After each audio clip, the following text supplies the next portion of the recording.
The city of Johannesburg says it plans to develop new facilities in the inner city where more informal traders can set up shop. The metro has recently intensified its crackdown on unauthorized hawkers, evicting those operating without municipal approval. The Gauteng High Court yesterday gave the city a 2-week deadline to conclude the process of verifying informal traders and allocating stalls. Alfara Mushwana reports. According to the city of Johannesburg's lawyers, more than 500 informal traders were affected by the recent evictions. Currently, the city has less than 300 stalls that are dedicated for informal trading in the CBD. While the city has started verifying traders and allocating stalls, the available spaces are not enough to accommodate everyone. However, the city's lawyer, Leslie Mkabela, says this is not a concern, as not all informal traders will qualify to trade once the verification process is complete. There are 500 people. We know as we stand here that some of them are already ineligible for various reasons. So that number, we believe, will come down substantially. Over the next 2 weeks, informal traders will be required to register with the city to be allocated trading stalls. Alfa Ramshwana, Eyewitness News, Johannesburg. A Hawks officer claims he was pressured by his superior to drive recklessly to reach to the house of suspected crime boss Katiso Katie Molefe on the day of his arrest. Warrant Officer Sabelo Nkosi, who is attached to the Hawks Tactical Operations Management Section, testified before the Madlanga Commission yesterday. Nkosi says in December last year, he was instructed by his superior, Brigadier Lesiba Mokoena, to go to a Sandton address and check if there are people impersonating police officers. The home belonged to Molefe, who was being arrested by the SAPS Political Killings Task Team in connection with the murder of engineer Armand Swart. Nkosi says Mokoena kept calling him insistently, unhappy that he was stuck in traffic while trying to get to Sandton. I said I must try to push. What did you understand by that? So meaning that you must switch on your siren now, blue lights now, so that the motorist is going to give way. Basically, you must drive recklessly now. And did you put on your blue lights? I didn't, Commissioners. Meanwhile, the Commission says it wants Mokoena to return to the stand and clarify some of the inconsistencies from his initial testimony. But evidence leader Lee Siegels Ncube says that Mokoena has communicated that he's not keen on that idea. He's not sure if at this stage he is considered an implicated person, having regard to the evidence that was led last week. So he's still considering his position. And my understanding from the DPCI's legal advisor is that they've advised him not to participate at this stage unless the Commission absolutely wants him to come, but even then he'll still consider his position. President Cyril Ramaphosa is hoping after the 2-day retreat of political leaders of the Government of National Unity, parties who withdrew from the national dialogue in August will in time return. Ramaphosa says despite predictions that the GNU might have collapsed by now, it is united and strong. He says following the latest talks, the GNU has now focused on urgency and action. Lindsay Dentlinger reports. The Finance Minister Enoch Godongwana expected to deliver his medium-term budget policy statement next week. He's briefed the GNU partners about the state of the economy during their retreat. While some predicted the budget bungle earlier this year may have collapsed the Government of National Unity, President Cyril Ramaphosa says the GNU is here to stay. The GNU is going to find more and more ways of working together, strengthening our partnership, focusing on our priorities, which are economic growth, job creation. Following renewed talks, Ramaphosa is also hoping partners like the DA and Freedom Front Plus, which withdrew from the national dialogue, will have a change of heart. Because the national dialogue process is moving on. Many organizations around the country want to own it. Ramaphosa says political parties are committed to strengthening their partnership to address poverty and lower the cost of living. Lindsay Dentlinger, Eyewitness News. And the International Criminal Court has warned that atrocities committed in Sudan's Al-Fashir could amount to crimes against humanity and war crimes. The widening of the war comes just over a week after the RSF took control of Al-Fashir, where reports of mass killings, sexual violence, looting and abductions have emerged in the aftermath. The RSF is a Sudanese paramilitary force formerly operated by the government. The two warring rivals had been allies coming to power together in a coup in 2021, but fell fell out over an internationally backed plan to move towards civilian rule.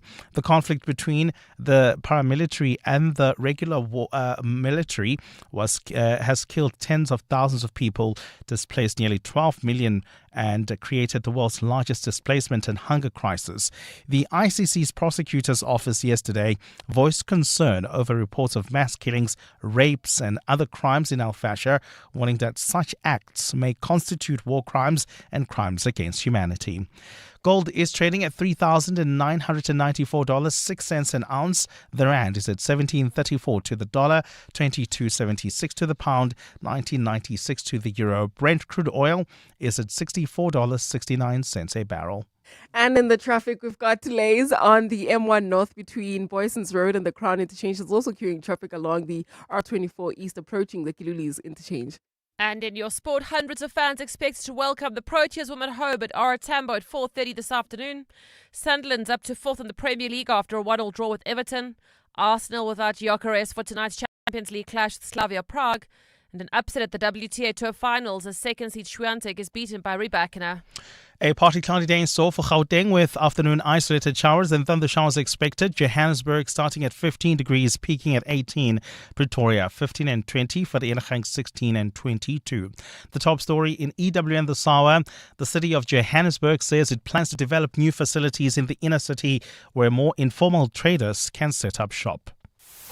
EWN, in touch, in tune and independent. For the latest, visit ewn.co.za or download the EWN app. This is Breakfast with Bongani Bingwa on 702. Let's walk the talk.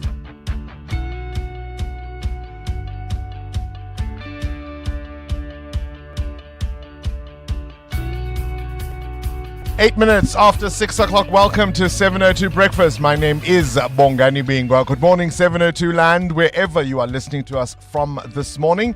You could be on Reiger Park or Olivedale or Ranjehof or Orchards, or maybe you're just in Orlando, hey?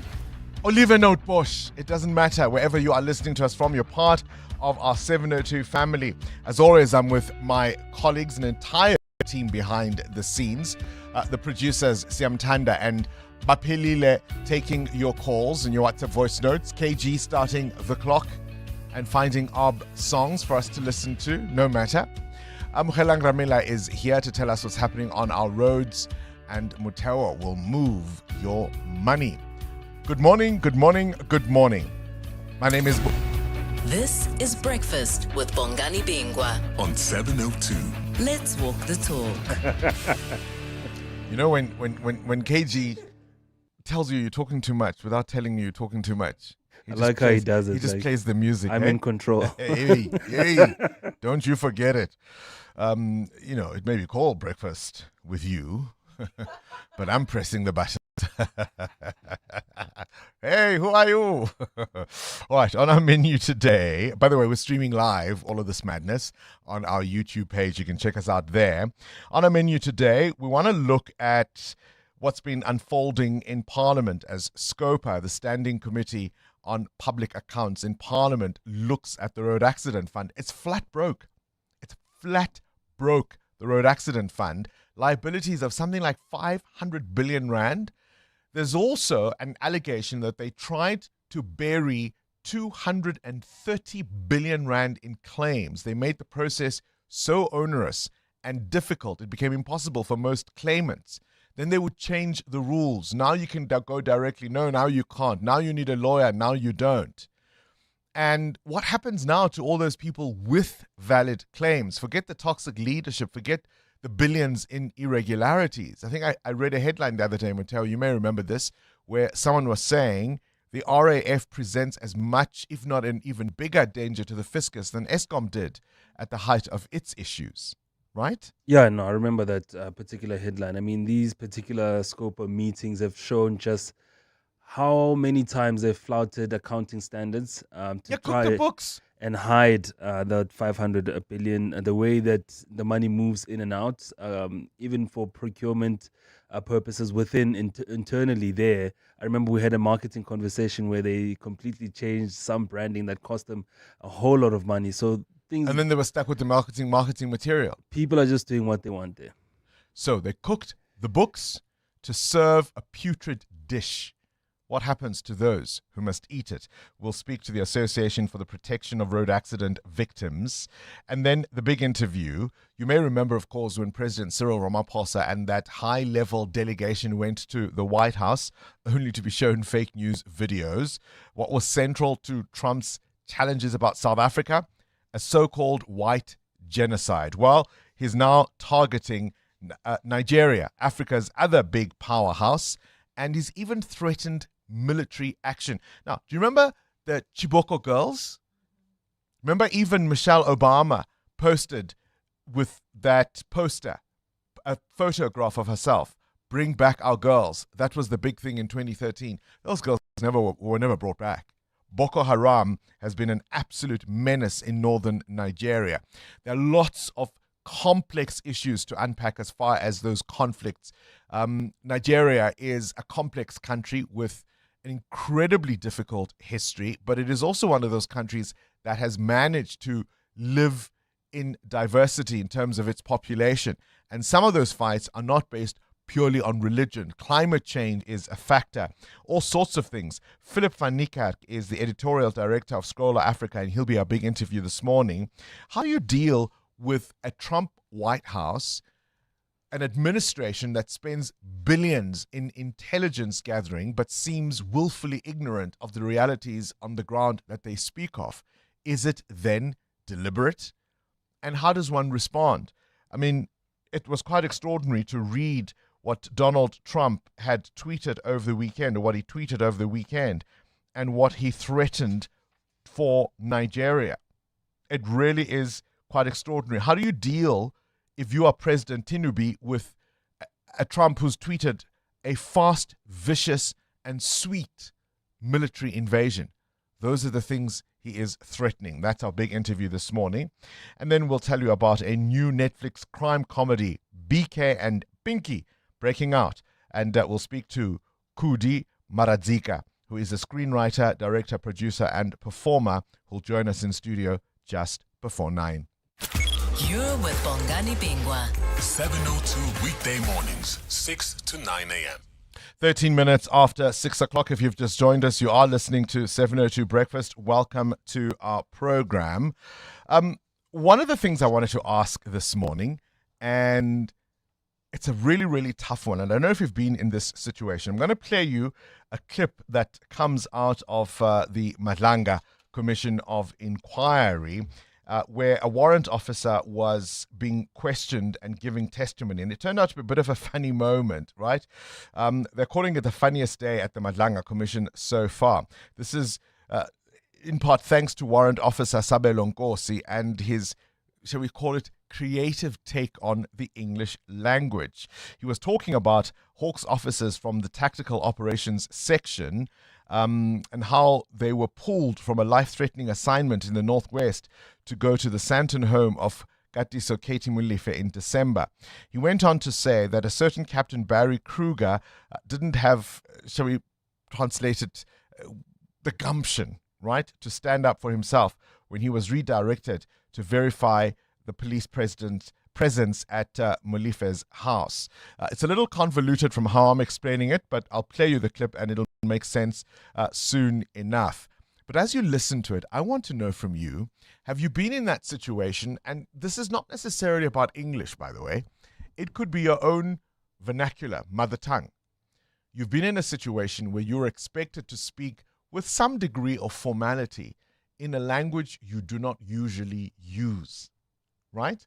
So I've explained this in terms of, shall we call it the hierarchy, right? Of my generation of first cousins and second and third, I'm one of the youngest. So there are a lot of people who are much older than I am who are of my generation. In fact, probably some of their kids are my age. These are my first cousins. And we know that in many of these African traditions, hierarchy is really determined by age. right? Seniority in the family is often determined by age, no matter what you think you are elsewhere. And so when I'm then, because of the work I do, am placed in those situations where I have to speak at family gatherings, it could be something as simple as welcoming the visitors. It is so challenging. And it's assumed it should be a cinch for you because what do you do for a living? But the context matters, right? Have you been in those situations, Muteo, where whether it was the English or Setswana, the language just dribbled you? I shouldn't be telling the story, but anyway. Oh, tell them. Oh, we love the stories you shouldn't be telling. So it was when my wife and I were getting married. So we had then gone to her house. She's now part of our family, but her family's still coming to see her, right? Yes. So they arrive and ask her, how have things been? You are the new Makoti there. Right. And she's like, yo, kilapili, which in Sesotho means you're hungry, but in Tswana means you're tired. So my mom has this turn of, what do you mean? You just ate, are we not taking care of you? Then I had to explain her, no.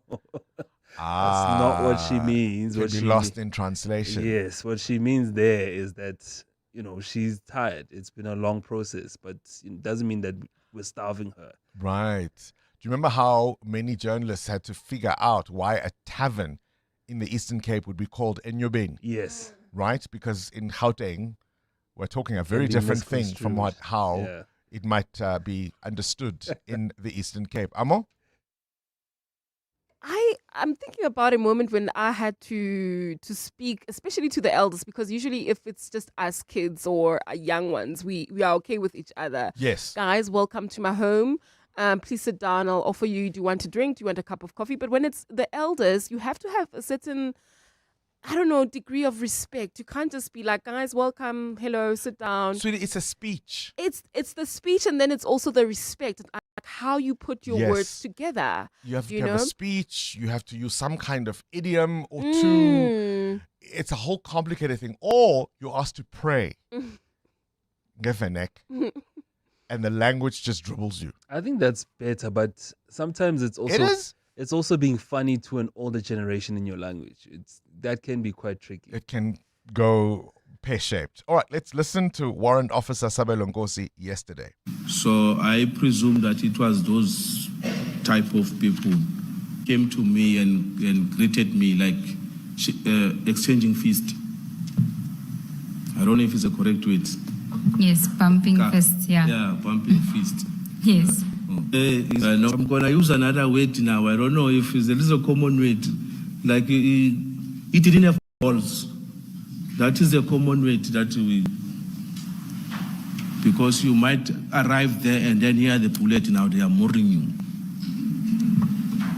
Excuse the language. Send you my live location. Reason for that is that I don't want when I'm at your gate and then you are still drinking coffee or you want to do anything. Because when I'm at your gate, you must be at your gate.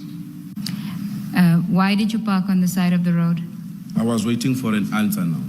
This answer, I was going to be the beneficiary of it. Shame. But you understand what he was trying to say, right? And it was clear enough. But, the language can dribble you and it can lead to some funny moments. If you've got a story, let us know on 072-702-1702. We'll take your voice notes on that number. As always, of course, feel free to call us on 011-883-0702. Let's walk the talk. 702.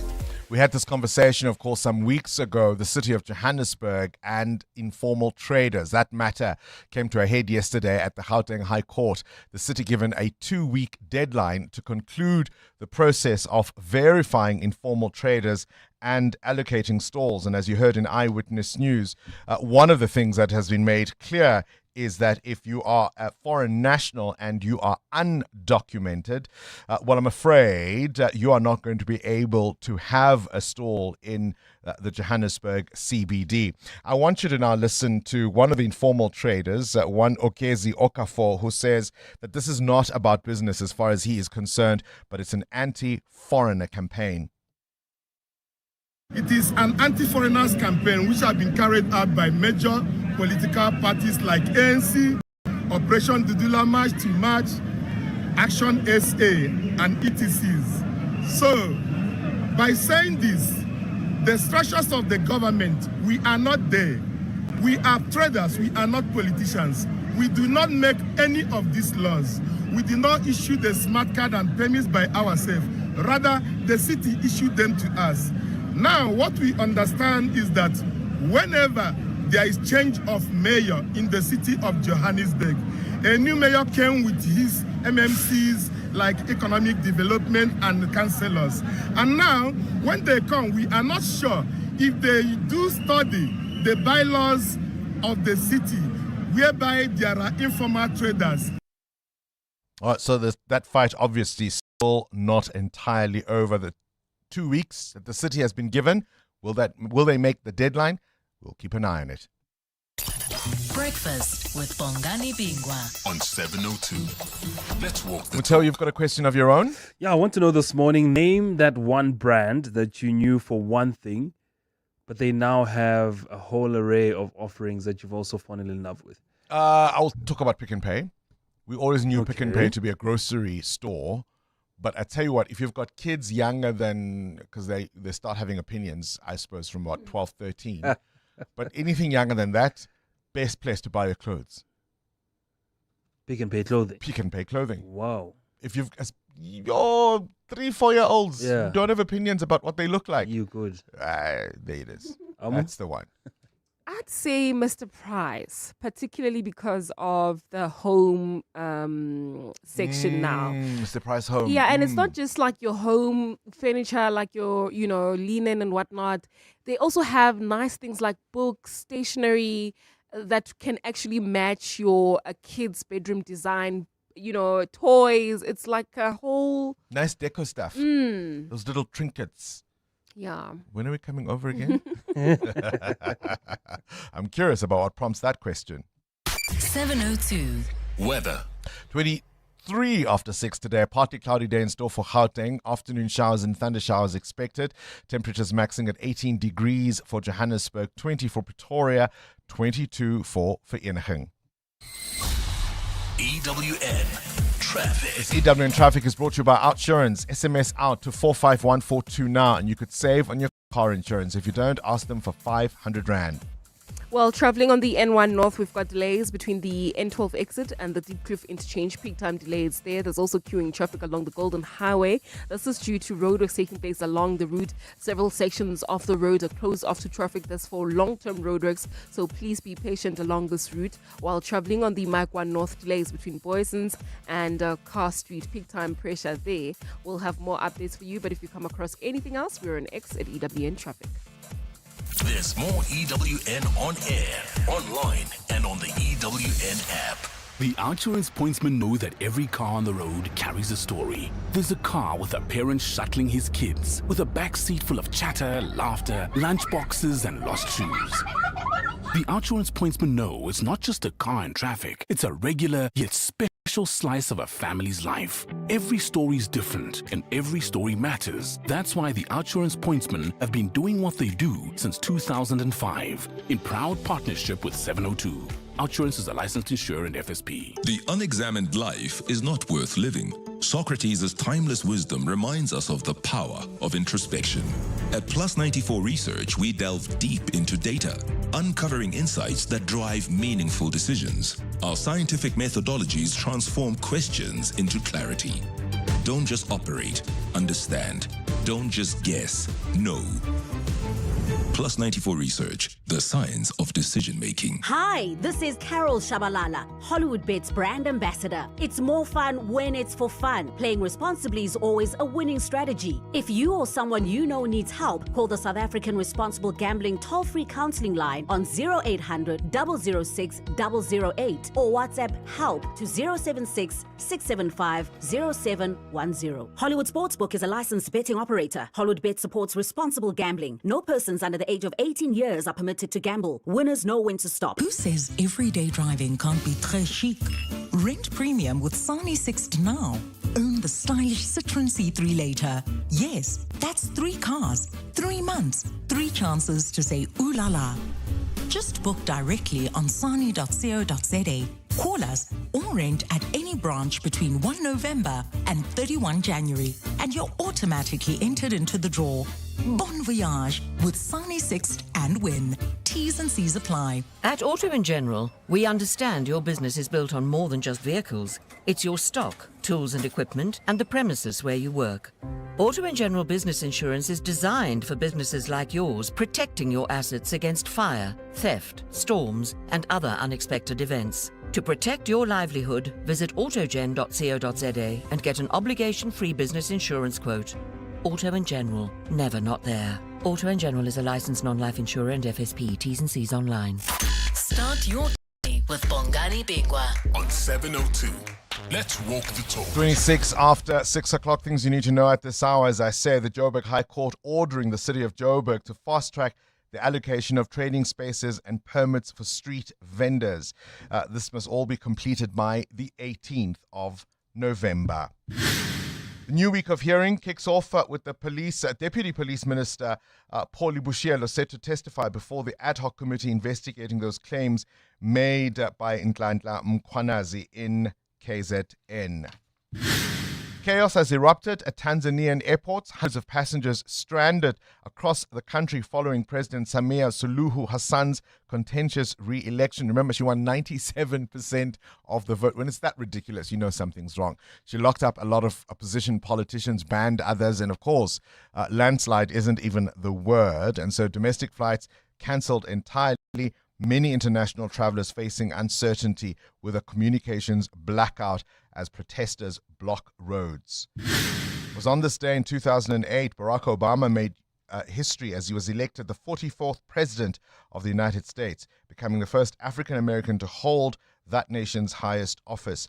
His unforgettable victory speech in Chicago's Grand Park drew a crowd of more than 240,000 supporters. It was on this day in 1972, Johnny Nash's uplifting anthem, I Can See Clearly Now, soared to the top of the Billboard charts. All obstacles in my way, gone are the dark clouds that had me blind. It's gonna be a bright, bright, sunshiny day. I'ma sing with me. It fuses pop and reggae influences and became an instant classic. And I think the message of hope and optimism remains timeless. 702. The newspapers. It's going to be a bright and sun-shining day. Let's just hope. Hey, Let's Sfisa just Zulu. hope. Good morning, Bongani. Let's talk about what's in the papers. On the front page of the Sowetan, a really unbelievable story. I don't know if you've seen the picture. Mpikeledi Manzwe, who is surrounded by armed security guards. This is a man out on parole after serving time for rape and robbery. It's now believed he is demanding taxis pay protection fees. He's shown in this image after supposedly landing with a helicopter near a rank at Bronkhorstspruit, east of Pretoria. That's the country we live in, huh? The front page of the Business Day, the Bank of America suggesting an upgrade for South Africa's sovereign credit rating in November. So that would be welcome news. The Citizen, tax bosses gravy train, 666,000 rand per month. That's the eye-watering salary of the SA Revenue Service Commissioner Edward Kieswetter. Yeah, picking up on the Citizen, they're running a story from Tehran, the capital of Iran. They're talking about something that's fascinating. Where do you keep your kids' toys when they get older? Do you give them to younger siblings, cousins, whatever the case may be? They have a toy museum. Did they ever have toys? They do, actually. They have a toy museum where they can keep all those toys and explain us of what those toys and in what decade and everything that it means and what they signify. So I think it's a fascinating idea. All right, those are the newspapers. EWN Business. Right, from toy museums, Mateo, you're asking the question, the brand, you grew up knowing it for one thing, they've diversified and offer much more than they used to, and you love it.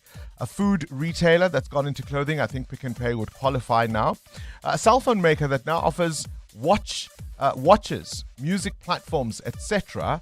That would be what all of them, I suppose. Hey, hadn't thought about that. Samsung, of course, now makes watches and fitness devices. Apple and has tablets, a music platform. All of that. All right, what prompts the question? Well, the owners of Pep Stores, Pepco, expects a double-digit earnings growth for the year, driven by a strong performance from its fintech segment. Now, yes, Pep has a strong financial services unit, if you didn't know, Yeah. with 1.2 million new retail credit accounts and more than 320,000 loans through its Capfin brand and more than 1 million active insurance policies. So they're not just into clothing and now furniture. They also now sell handsets with more than 1 million phonium cellular rentals yearly. Pepco's fintech segment delivered revenue growth of 16.6 billion rand, driven by the expansion of financial services and mobile connectivity offerings. The company's prepaid unit, Flash, which services the country's informal retailers with vouchers and prepaid products for your phones, also saw strong results.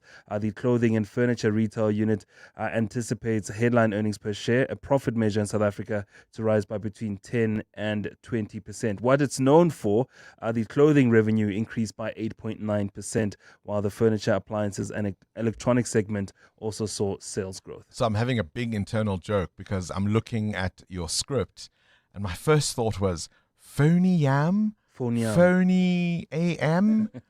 Phonium. It's phone yam, which means my phone. My phone. You yes. see how the language can dribble you? Phony yam. Where's the rand yam? 17 Rand Randiam. 34 against the US dollar, 19 Rand 96 cents against the euro, and 22 Rand 76 cents against the British pound. The price of gold, $3,989 an ounce, or platinum is at $1,570. Brent crude at $64.70 a barrel. More business after 7. 6:32 your time checks. Fiso Zulu, Ekurhuleni's mayor speaks. That's right, Barney. The acting mayor, Jongizizwe Tlhabati, believes drugs and gang violence are the main reasons behind increased crime in areas such as Reiger Park on the East Rand. The community was rocked by a mass shooting at the weekend in which 6 people were killed and 3 others wounded. No arrests have been made in connection with the drive-by shooting. And speaking during his visit in Reiger Park yesterday, Tlhabati said illegal drug supply must be cut off. The society must refuse to create demand for drug supply because once that exists, you are giving rise to this business of drugs. You are giving rise to the existence of gangsters who in turn are fighting for the space, the territory. A seabird conservation group says it has reinforced biosecurity protocols to respond to an outbreak of avian flu. The virus spread to the Western Cape in July and has affected wild seabirds along South Africa's coastline. Several cases of bird flu were recently confirmed in African penguins. And according to SANCOB, the critically endangered African penguin has seen a dramatic decline in population numbers as the species face multiple threats. The organization's David Roberts says currently the number of infected penguins is low, but the outbreak is still concerning. SANCOB is increasing our biosecurity measures to ensure that our rehabilitation centres are protected and to reduce the chance that the birds in our care are affected. To do this, we are quarantining and testing all newly admitted cases before we introduce them to our hospitals. The George municipality in the Western Cape says it has withdrawn its claim for recovery costs against the company responsible for a deadly building collapse. 34 construction workers died last year when the partially built 5-story structure collapsed, burying them under rubble. The municipality had a claim of more than 9 million rand against the developer for costs it incurred after the implosion. The municipality's Tobego Mangwengwe. The property is privately owned, and as such, the disposal or use thereof remains at the discretion of the owner. The municipality is aware that the company has been liquidated, and accordingly, the initial claim for recovery costs was withdrawn. Any outstanding municipal claims do not automatically preclude the auction from proceeding. In Rome, a worker who was pulled from the rubble of a medieval tower that partially collapsed has died. The man had remained conscious during the long rescue operation before being hospitalized in critical condition. He had been helping to renovate the Torre dei Conti, which partially collapsed shortly before midday yesterday, sending rubble into the streets and a thick white cloud of dust into the air. 3 other workers were earlier evacuated from the site, one of them in critical condition.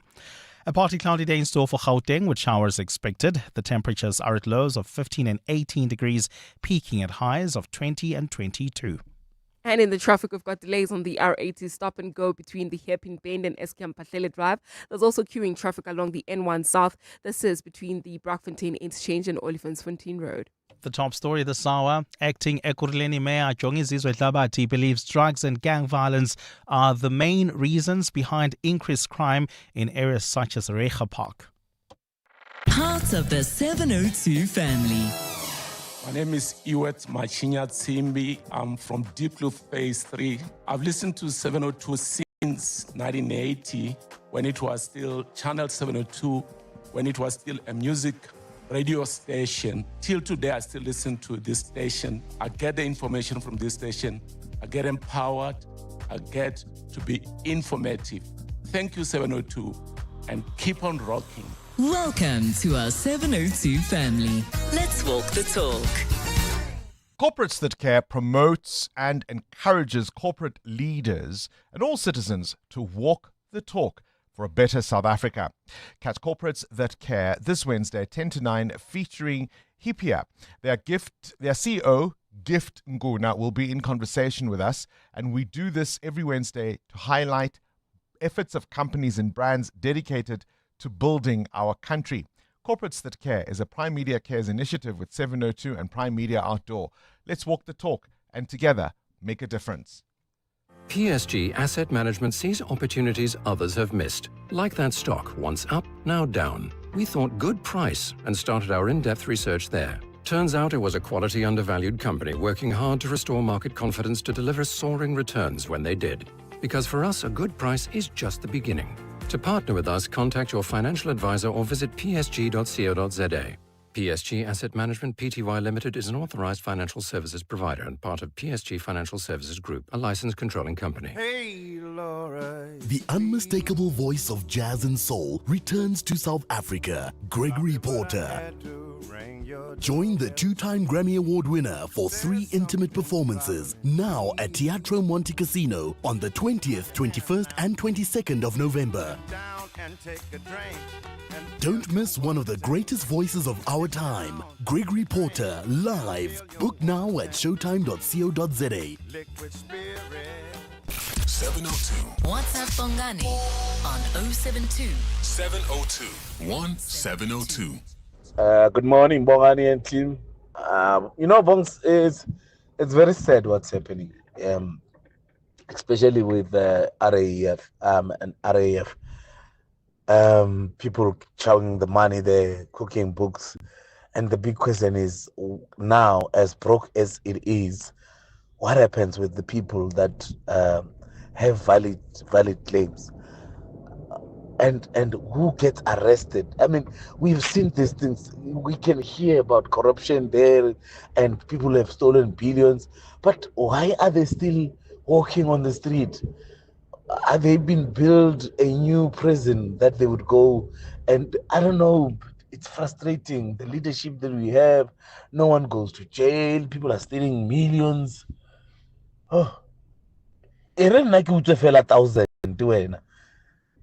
you will see. I'm gone. Mahlatsi in Midrand. Isn't that how it always works, Mahlatsi in Midrand? I mean, how do you not account for 500 billion rand? Just sit down and think about those zeros and what they could do. 500 billion rand in the red, the road accident fund. And so now people who genuinely need compensation can't get their claims settled. What happens to them next? We'll find out. Morning, Bongani and the team. This is Anne. Talking about language that can really frustrate you. I was once invited to a friend's 21st birthday many years ago, and there were elderly people, and here am I wanting to give a speech, and I just said something very strange. Instead of saying, ekujwayeleni kwami u-X, ngathi ekujoleni kwami no-X, did everybody not laugh at me? And I thought I said something like, good, and I thought, what is going on? I was so embarrassed. I know what language can do. Yeah, have a lovely day. EWN Sport. And it's not just English, it can be. I remember an English speaker, Mrs. or Ms. She was Miss Mandelowitz. Mandelowitz. Standard 6. She was teaching us biology. And she meant to use the word organism. Oh dear. Okay, I can see. Except she said the other one. Okay. And I didn't hear it. So obviously now the class is breaking out into peals of laughter. So eventually somebody says, no, she just said. So obviously now I start laughing, but 2 minutes later, and she was so annoyed. I was the one who got into trouble. For knowing what it was. Because I laughed 2 minutes when the joke was apparently no longer funny. Oh, okay. So it felt to her that I was now still making a thing out of it. Oh, right. So I remember also like primary school and kids, this will shock you, but back in the day, if you wanted to know what was on TV, you had to get an Mnet guide, and the Mnet guide would come in the post, or you could buy it from like a shop like Dion's or one of those, right? Or you could get the Sunday Times magazine. Yes, and then you would keep it so you could see what was on TV, what was coming up on TV that week. And I remember we were in Dion's, and I said to my brother, "Oh look, here's a guide, kids," and he went, "What?" And I said, "A guide, kids." And now this was back in the 90s when everything was still Duolingo. And he went, "You mean a guide and then a gids?" Because in Afrikaans it's a gids.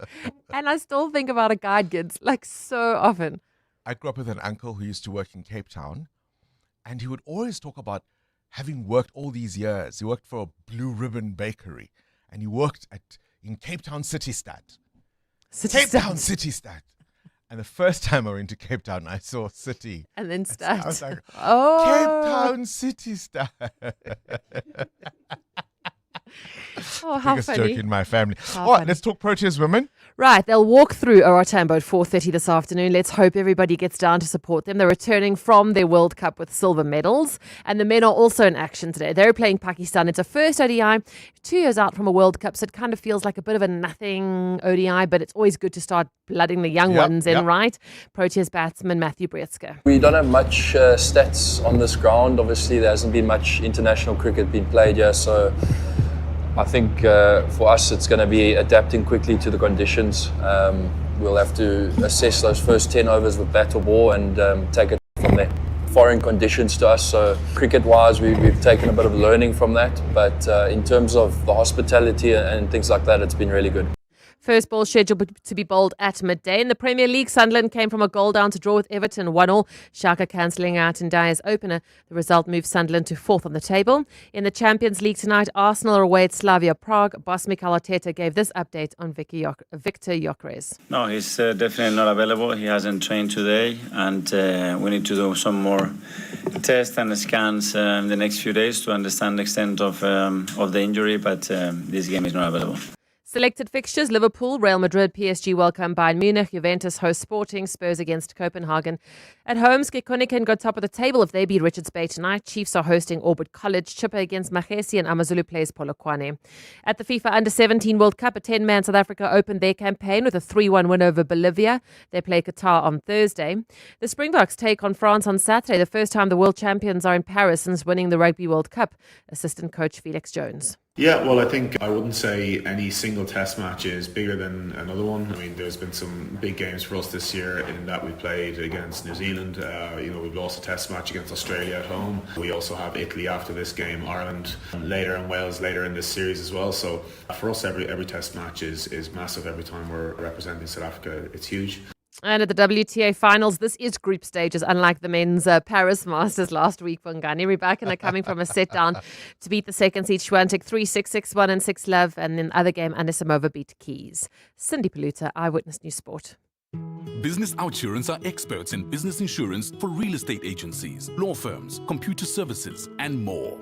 Yakolin? We saved a lot of money when we switched over from another insurance company to business insurance. We've had some claims and they were friendly and efficient and paid out when they promised. Switch to business insurance and you could get a massive 20% discount on your business insurance premium. Visit outsurance.co.za. Switch and save today. Licensed insurer and FSP. TCs and information online. Congratulations to the latest Powerball Plus multi-millionaire who scooped over 6 million rand on Friday after playing on their banking app. Play Powerball and Powerball Plus for 23 million rand in total estimated jackpots this Tuesday, and you could be next. Buy your tickets now, in-store, on nationallottery.co.za, the mobile app, cell phone banking, or simply dial *120 *7529# for USSD. Panda Pusha Play. Players must be 18 years or older. Play responsibly. Ituba is the proud operator of the National Lottery. The Brainy Kids of the Whiz Quiz on 702. Hi, Uncle Bongani. My name is Shana Khoza. I'm 12 years old and I go to Bryndale Primary School. When I grow up, I would like to be a pediatrician. I'm very excited to play the Whiz Quiz with you today. Thank you. Oh, we can't wait to play with you too. It's towards the end of the year. Maybe it's time somebody walks away with 10,000 rand. 702. Coming up at 7:15, the big interview. EWN Traffic. 14 minutes to 7 o'clock. Peak time delays everywhere, Amo. Yes, Bongani, on the N1 North between the N12 exit and the Deep Cliff interchange, as well as on the Mike 1 North between Boysons and Empire Road. If you are traveling on the N3 North, delays between Marlborough Drive and the Baklu interchange. At this moment, it could take you about 20 minutes to get towards Woodmead or even Sunning Hill. So please try to use the Mike 1 North instead into areas like those ones using Marlborough Drive towards the Mike 1 North. More updates coming up. Stay tuned. There's more EWN on air, online, and on the EWN app.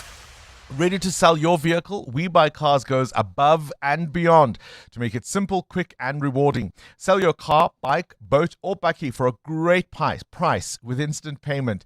Trading in or buying next? Explore over 12,000 vehicles, plus get flexible finance and cover options at webuycars.co.za or at any branch. We Buy Cars, the best way to buy or sell. There's a song that goes, "Money can't buy me love." And that's true. But then they told us all you need is love, which anybody with a mortgage will tell you most certainly is not true. Love won't pay your parking tickets or your student loan. It's also needy. It requires effort, availability, constant care. But more importantly, love requires time. And while money can't buy you love, it can certainly free up some of your time. Time to spend on the things you love, with the people you love. And if you're looking, maybe even time to find the one you love.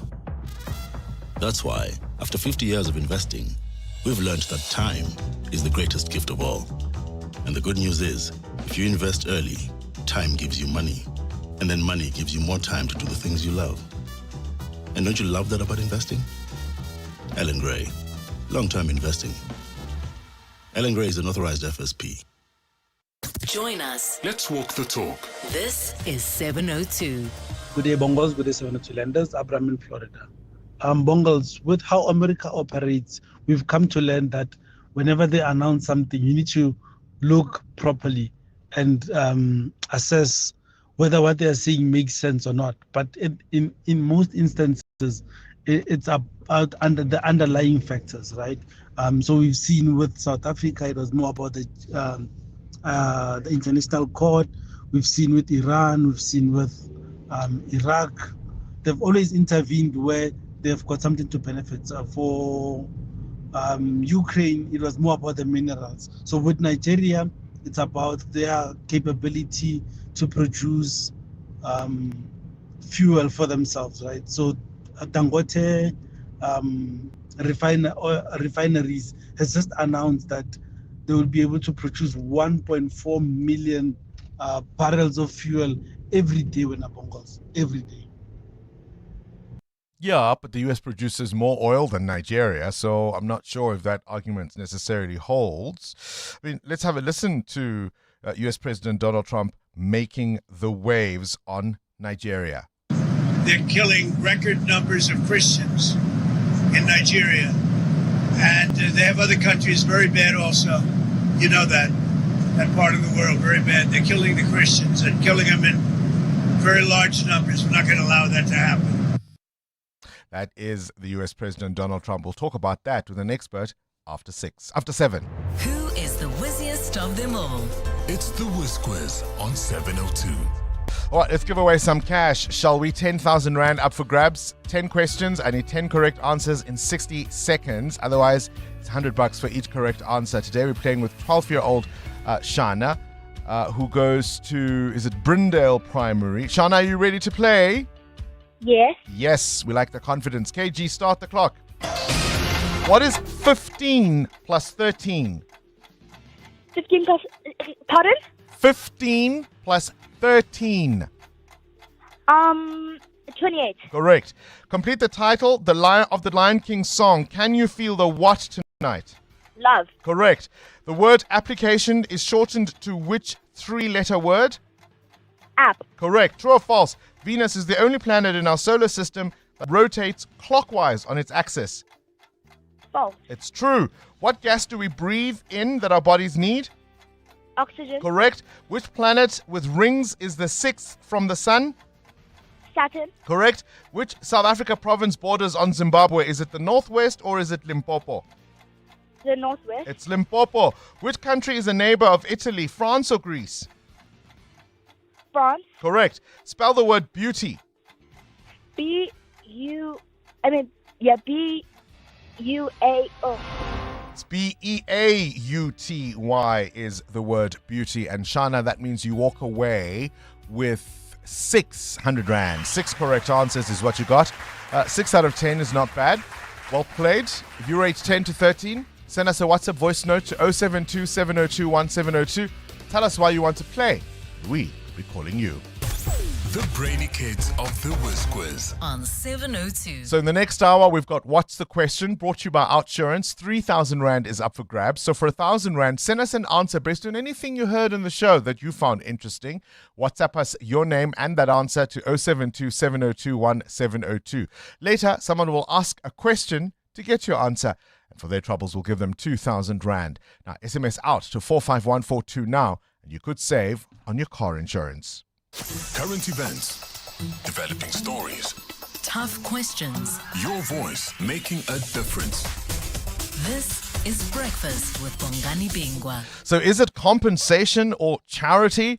Paralyzed by toxic leadership and mired in billions of rands worth of irregularities, the Road Accident Fund is frankly broke. It owes a staggering 500 billion rand, a figure that could grow in light of allegations it allegedly tried to bury 230 billion rand more in valid claims. The fund regularly refused to pay claims, making the submission process so onerous and difficult and punitive, and even cooked the books to serve a putrid dish. So as Scopa tries to uncover the rot, what of those who are still owed money? Joining us now is Gert Nel, who is a legal advisor for the Association of the Protection of Road Accident Victims. Gert, a very good morning to you, and thank you for your time, and welcome to 7 Breakfast. It's a pleasure, Bongani. Thank you for having me. So let's talk with that figure. 500 billion rand. That's an extraordinary amount. How did RAF get there? Well, by doing fancy footwork in terms of their accounting standards, they essentially changed themselves overnight from a social insurance scheme to a social benefit scheme. And subject to a social benefit scheme, they only recognize claims that have got offers on them. So essentially, they took about 2/3 of their contingent liability overnight off their books, reducing their liabilities on paper from 340 billion and as at 31 March 2021 to 30 billion. So that's essentially what they did. They basically took off a contingent liability subject to a accounting standard which doesn't apply to the road accident fund structure. Can they do that? No, well, various courts have ruled that it is unlawful, and the ASB and the Auditor General are currently still in litigation with the Road Accident Fund concerning that, which is quite distressful, as you know, the minister had already a year ago instructed the Road Accident Fund to return to the original or the generally accepted accounting standard. But as we speak, it's still in play, and we haven't seen anything from the minister's office or the Road Accident Fund to indicate that they are going to change back to the accounting standard that they should use. So what does that mean for legitimate claims that may now have been erased or blocked or remain unpaid? You know, the interesting thing, Bongani, is this whole operational change that the Road Accident Fund introduced was a carefully planned process to reduce the amount of claims and also to reduce the amount of settlements and to keep claims that are in the system in transit. In other words, to keep the settlement of these claims ongoing as long as possible. So essentially what the Road Accident Fund did is to introduce a board notice, which is also an unlawful document, in which they basically made it almost impossible for victims to claim from the Road Accident Fund due to additional requirements that they needed to comply with. So they essentially reduced the amount of claims by almost 60% from 2020 to 2024, and also reduced the amount of payments almost by the same token. So essentially what they are doing is they are ignoring claims that are validly lodged with the Road Accident Fund. And we've determined or estimated that that figure is about almost 100,000 per year since 2020 that the Road Accident Fund hasn't recognized on their books. And that's where this 500 billion that you're talking about comes from. That's topped on top of the 330 billion that they ignored in 2021. They simply are taking the ostrich stance, putting their heads in the ground, and they're ignoring claims that have been lodged in terms of the Act, which have court orders on them, and they simply, to this day, refuse to pay them. And you know, that's why we hear these sad stories about victims that has been in the process for 2, 3, 5, 7 years, not getting paid because the Road Accident Fund simply ignores those claims as if they don't exist. But it's out there. It's like this phantom parallel system that the Road Accident Fund created for themselves, thinking that nobody is going to pick up on it. And thankfully, Scopa and the chair and the committee is doing sterling work in uncovering this type of thing that the Road Accident Fund has subjected the South African public and victims to. Gert, I must ask you, is there money in the kitty though, if not at least for the liabilities, but for the claims that have been made, or is part of what one can read about government's approach, as you said, not much from the minister since, is it partly because this now exposes the fiscus to major risk? Bongani, I think the listeners must accept that the Road Accident Fund has never been solvent. I mean, that is a fact. You know, since the 90s, I worked at the Road Accident for myself in the 90s, and the Road Accident Fund has been insolvent, and it will always be, because it's an actuarial approach. The fund will never be able to pay all its claims on one day. I mean, we have to accept that. But running off payments, the Road Accident Fund is earning about 4 billion per month via the fuel levy, and we are of the opinion that with structured and plausible changes to the Road Accident Fund structure, the Road Accident Fund can get to a point where they are able to pay all the claims that they should pay on a single day. For instance, the claims of court orders on them, if they make the necessary operational changes to the fund, that can be done. What happens? 4 billion a month. What happens to it?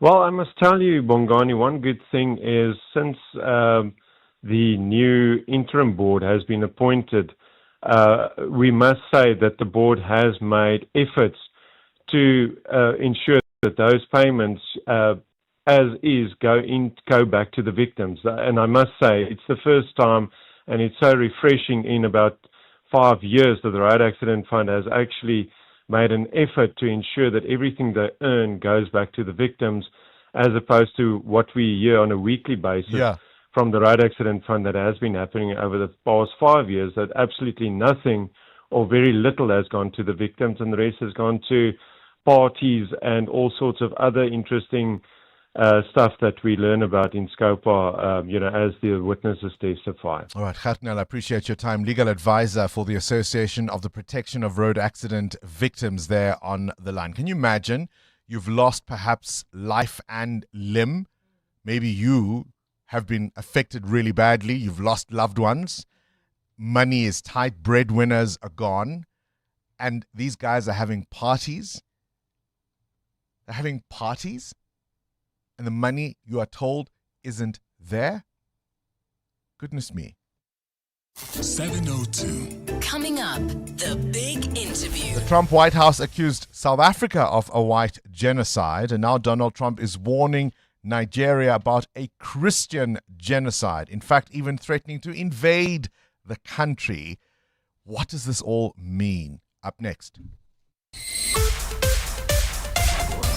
This is EWN. FlySafair says planes will take to the sky despite the latest salary dispute saga, and traders blame the city of Joburg of having an agenda following a legal showdown in the latest evacuation drive. Good morning, I'm Sfiso Zulu.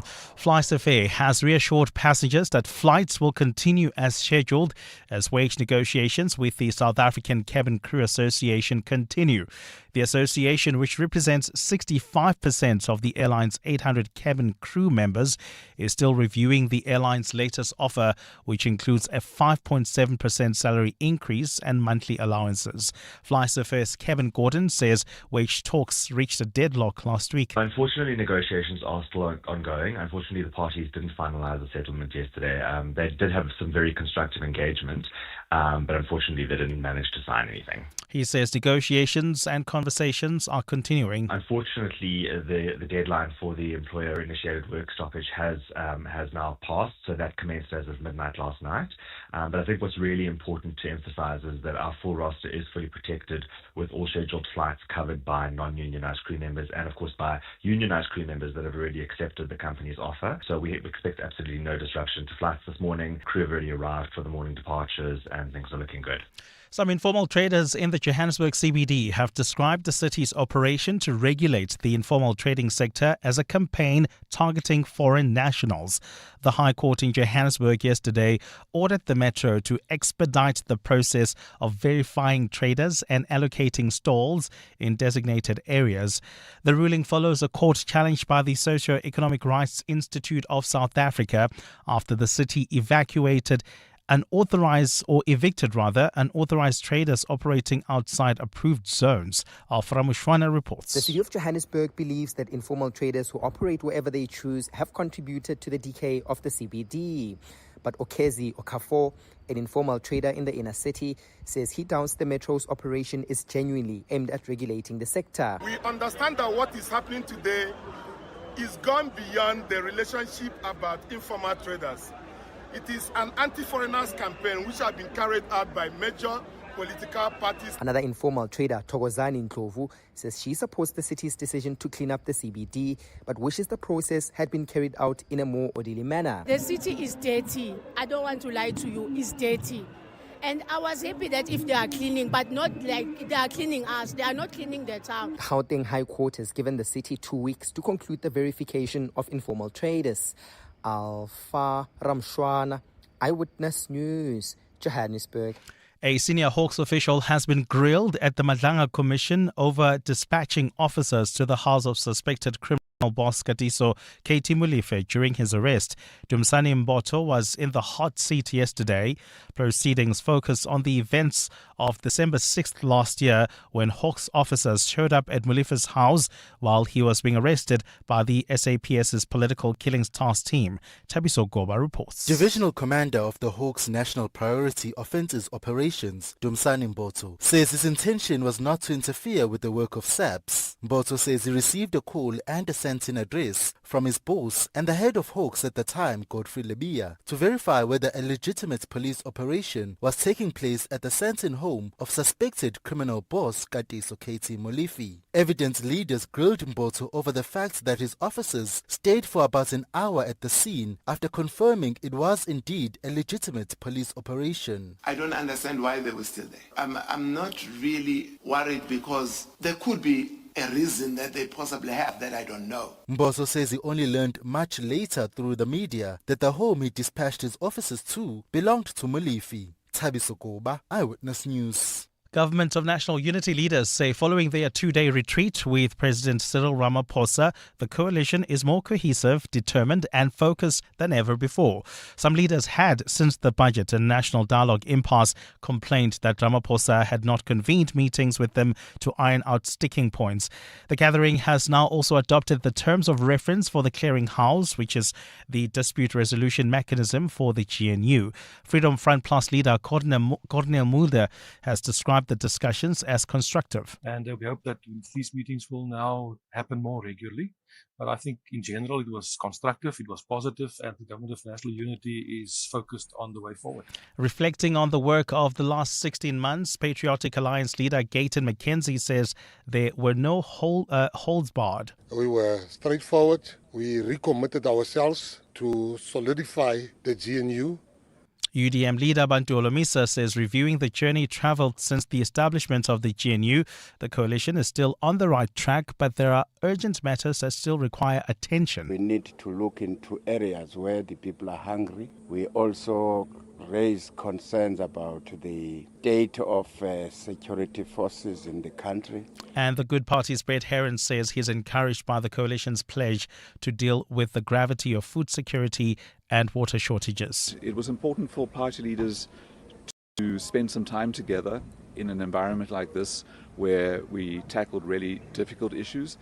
Gold is trading at $3,986.38 an ounce. The rand is at 17.33 to the dollar, 22.76 to the pound, 19.96 to the euro. Brent crude oil is at $64.74 a barrel. And in the traffic, of got roadworks taking place on the R21 North, right near Olifantsfontein Road. They're causing delays. There's also roadworks along the N3 North. This is between Marlborough Drive and the Baklu interchange. And in your sport, the Proteas women return home from the Cricket World Cup, going through OR Tambo at 4:30 this afternoon, while the Proteas men play Pakistan in a first ODI starting at midday. Sunderland drew with Everton. They're up to 4th in the Premier League. Liverpool looking forward to welcoming back Trent Alexander-Arnold as they take on Real Madrid in the Champions League tonight. And the Springboks up against France for the first time since that 2023 Rugby World Cup quarter-final. A partly cloudy day in store for Gauteng with afternoon isolated showers and thunder showers expected. Johannesburg is at a low of 15 degrees, peaking at 18. Pretoria 15 and 20. Vereeniging 16 and 22. The top story in EW in the Sawa. FlySafair has reassured passengers that flights will continue as scheduled today as wage negotiations with the South African Cabin Crew Association continue. EWN, in touch, in tune and independent. For the latest, visit ewn.co.za or download the EWN app. This is Breakfast with Bongani Bingwa on 702. Let's walk the talk. Keeping an eye on that parliamentary ad hoc committee which resumes today. As I say, Deputy Police Minister Polly Bushielo will be testifying before members of Parliament. I see the TV channels are reporting that there's been some attempt on Brown Mukhotsi's life. No doubt Eyewitness News working on that story to get final confirmation.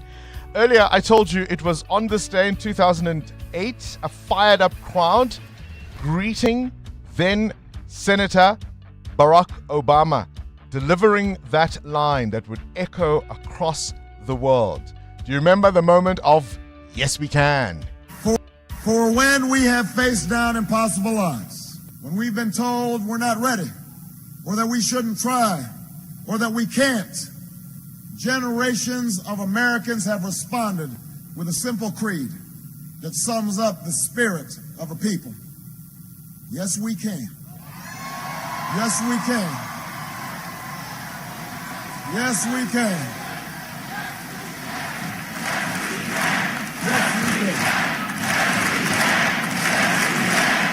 Yes, we can. Yes, we can indeed. But I suppose the question of the Obama presidency was, did they? Remember, of course, elected 44th president of the United States, becoming the first African American to hold that nation's highest office. I came across, this has absolutely nothing to do with the news, but I'll indulge myself, and please indulge me alongside. British comedian Michael McIntyre talking about November. Remember yesterday we were reflecting on what kind of November we've had? Was it a good year? Was it a bad year? Why is November so significant? With all the negativity in the news cycle, I thought I'd play Michael McIntyre speaking about November. It's November, ladies and gentlemen. November is an odd month. People spend the whole of November basically saying, I can't believe it's November. I can't believe it's November. Can you believe that it's November? Well, yes, you see, we've had all the other months. You see how it works? If we'd just come out of April, you'd have a point. What are you talking about? Why do we live every year the same way and can't come to terms with the effects it has? The clocks go back. It's such a hugely strange night for everybody. You spend the whole of Sunday slightly jet-lagged. And you spend the whole of the first week at 5 o'clock at the window going, look how dark it is. There, of course, he's talking about the time change that they do in the Northern Hemisphere as far as that is concerned. But I thought it was funny. And I wonder what informs your decisions about December and where to plan your holidays, how to plan your holidays. Do you run into the embrace of the family or do you dodge them with everything you can? How do you plot your time off? I'd love to know from you, what is your ultimate leave day fantasy? A beach escape? Binge watching at home? Traveling across the country? Or something completely wild? This is Breakfast with Bongani Bingwa on 702. Let's walk the talk. Looking for something new to read or maybe another music legend story? Well, here's one for Beatles fans. Paul McCartney has a brand new book. It's called Wings, the story of a band on the run. It hits the shelves today. The book is described as an oral history of McCartney's band Wings, featuring never-before-seen photos, personal memories, and tales of their wild adventures after the Beatles. And that's not all. Just yesterday, the trailer for McCartney's upcoming documentary Man on the Run was released. And I think it sounds like it's going to be absolutely fascinating to watch Paul McCartney's new Man on the Run. The Beatles had broken up. And I was thinking, what do I do now? How can I ever do anything that's anywhere near as good as the Beatles? 1, 2, 3. Well, the rain exploded. I was on my own for the first time. I had to look inside myself. So I put a new band together. Well, it wasn't bad. I thought we should start from square one. So it's a puzzle I had to unravel. All right. Band on the run. Oh man, Band on the Run. How do you top the Beatles? That was the question he was faced with, right? Having been part of the most successful band or group of all time, they disbanded. He had to find another band, and he went with Wings. And on this day in 1989, Swedish pop sensation Roxette topped the Billboard Hot 100 with their heartfelt ballad, Listen to Your Heart. 702. Up next, The Big Interview. EWN Traffic. All right, this EWN Traffic brought to you by Outsurance. SMS out to 45142 now. You could save on your car insurance if you don't ask them for 500 Rand. The story of the morning, Amo, is roadworks. Yes, indeed, Bongani, especially if you're traveling along the N3 North between Vincent Chabalala Road and the Baklu interchange. These delays are causing more than a 30-minute hold-up heading towards Sunning Hill as well as Woodmead. Please be on the lookout there and try to use the Mike 1 North through Marlborough Drive instead. If you are traveling on the R21 north towards the city of Tshwane, more roadworks are taking place along the route right near Olifantsfontein Road, causing delays coming out of the R25 heading towards the city of Tshwane. Try to use the N1 North. Speaking of the N1 North, we've got delays on the N1 South approaching Olifantsfontein Road. This is due to peak time delays. More updates coming up. Stay tuned. There's more EWN on air, online, and on the EWN app.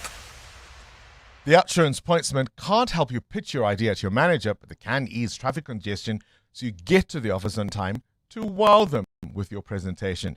With the Outsurance Pointsman on the roads for the past 20 years, we all get to where we need to be quickly and safely. Outsurance really means it when they say you always get something out, in proud partnership with 702. Outsurance is a licensed insurer and FSP.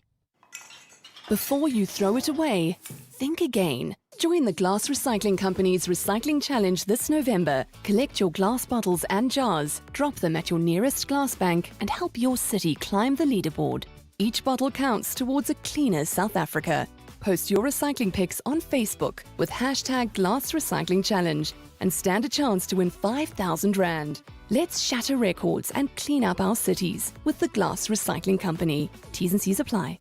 Corporates That Care promotes and encourages corporate leaders and all citizens to walk the talk for a better South Africa. You can catch it this Wednesday, at 10 to 9. We're speaking to Gift Nguna in conversation with us as we highlight efforts of companies and brands dedicated to building our country.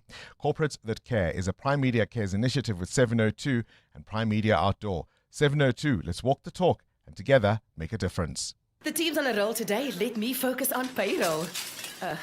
Duty calls in the kitchen. That's why I have a business insurer that is agile and on the ball all the time on all things. I chose My Way Business Insurance, getting 24/7 emergency service and saving on my premiums, plus my business assist to handle my admin. Visit myway.co.za or dial 0860 64 64 64 and get a quote today. My Way is a licensed non-life insurer and FSP. T's, C's and standard rates apply. My Way. Live your way. Feel like an Eastern Cape escape? With FlySafair, you can now catch flights from Lanseria Airport to PE 7 times a week or Lanseria to East London 6 times a week. Tickets start from just 770 Rand. So get to flysafair.co.za and grab those flights now. Just think, wild coastlines, beautiful scenery, and the friendliest folks around, all just a fast, affordable flight away. FlySafair, for the love of fly. T's and C's apply. 702. The Big Interview with Bongani Bingwa. Let's get straight into this now. If South Africa has its white genocide, well, then Nigeria has a Christian one, says the US President Donald Trump. It would appear the American president has his sights on Africa's 2 largest economies. This past weekend, Trump threatened Abuja with military action as that country battles to contain radical Islamist groups in the north, who often target religious minorities, including Christians. You remember Boko Haram and the Chibok girls. Well, our next guest says the twisting of African realities by ignorant American politicians may present a real danger to not only Nigerians, but to Africans, indeed, of all religious persuasions. We're joined now by Philip van Niekerk, who's an editorial director of Scroller Africa. Philip, thank you very much for staying up late for us. I understand it's, a little after midnight where you are. Thank you for staying for us and welcome to 702 Breakfast.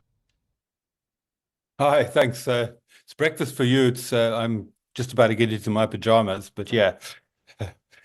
Greetings. Talking to us from the US, as I understand. All right, let's get straight into it, Philip. We know well enough about the so-called white genocide label here in South Africa.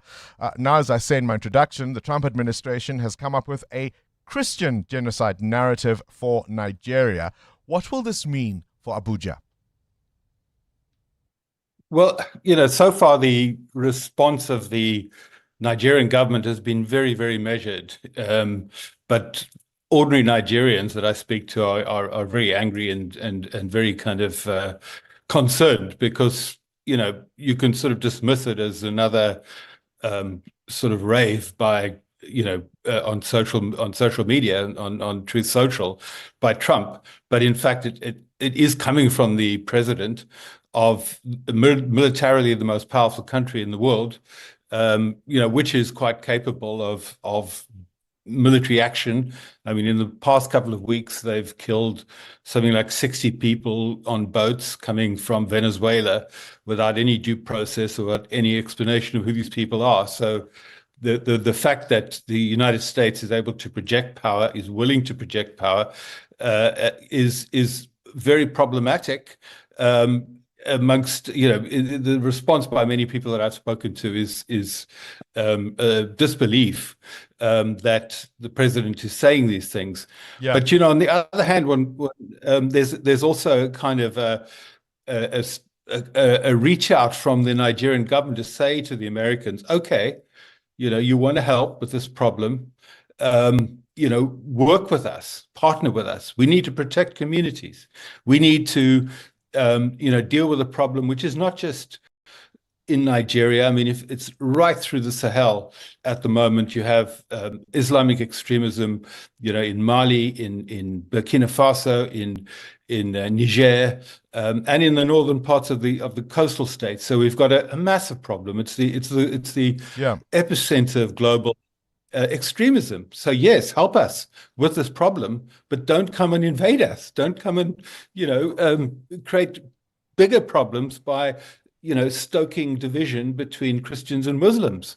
Nigeria is fundamentally a very tolerant society. Philip, we have seen, to call them to be kind, lobbyists from this country going to the US and finding fertile ground in the ears of right-wing politicians in America and making all sorts of false allegations about what's happening in South Africa. Is there a similar thing here at play in terms of Nigerian domestic politics? The Biafra issue remains a thorny one since, of course, that civil war so many years ago. Are there lobbyists, perhaps, who seek to gain from this U.S. posture on Nigeria?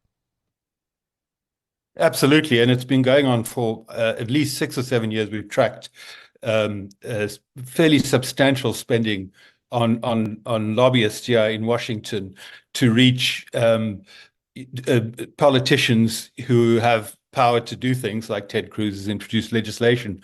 But what's interesting about it is they're not arguing, though it's coming from the Biafrans, with the more extreme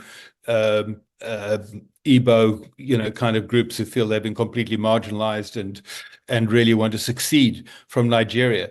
They're not talking about that political demand. They're talking about a narrative which is, oh, we are Christians and we're being persecuted as Christians, because they know that can reach a receptive audience in Washington. So just like some of the Afrikaner genocide stuff, which also appealed to kind of a similar MAGA base of white Christian nationalists, they are kind of speaking to a constituency in the United States that's not particularly well informed, but that in that narrative of hey man, we're being persecuted as Christians and we're being wiped out the incredible figures have been thrown about that have no semblance of reality, then it becomes a real problem.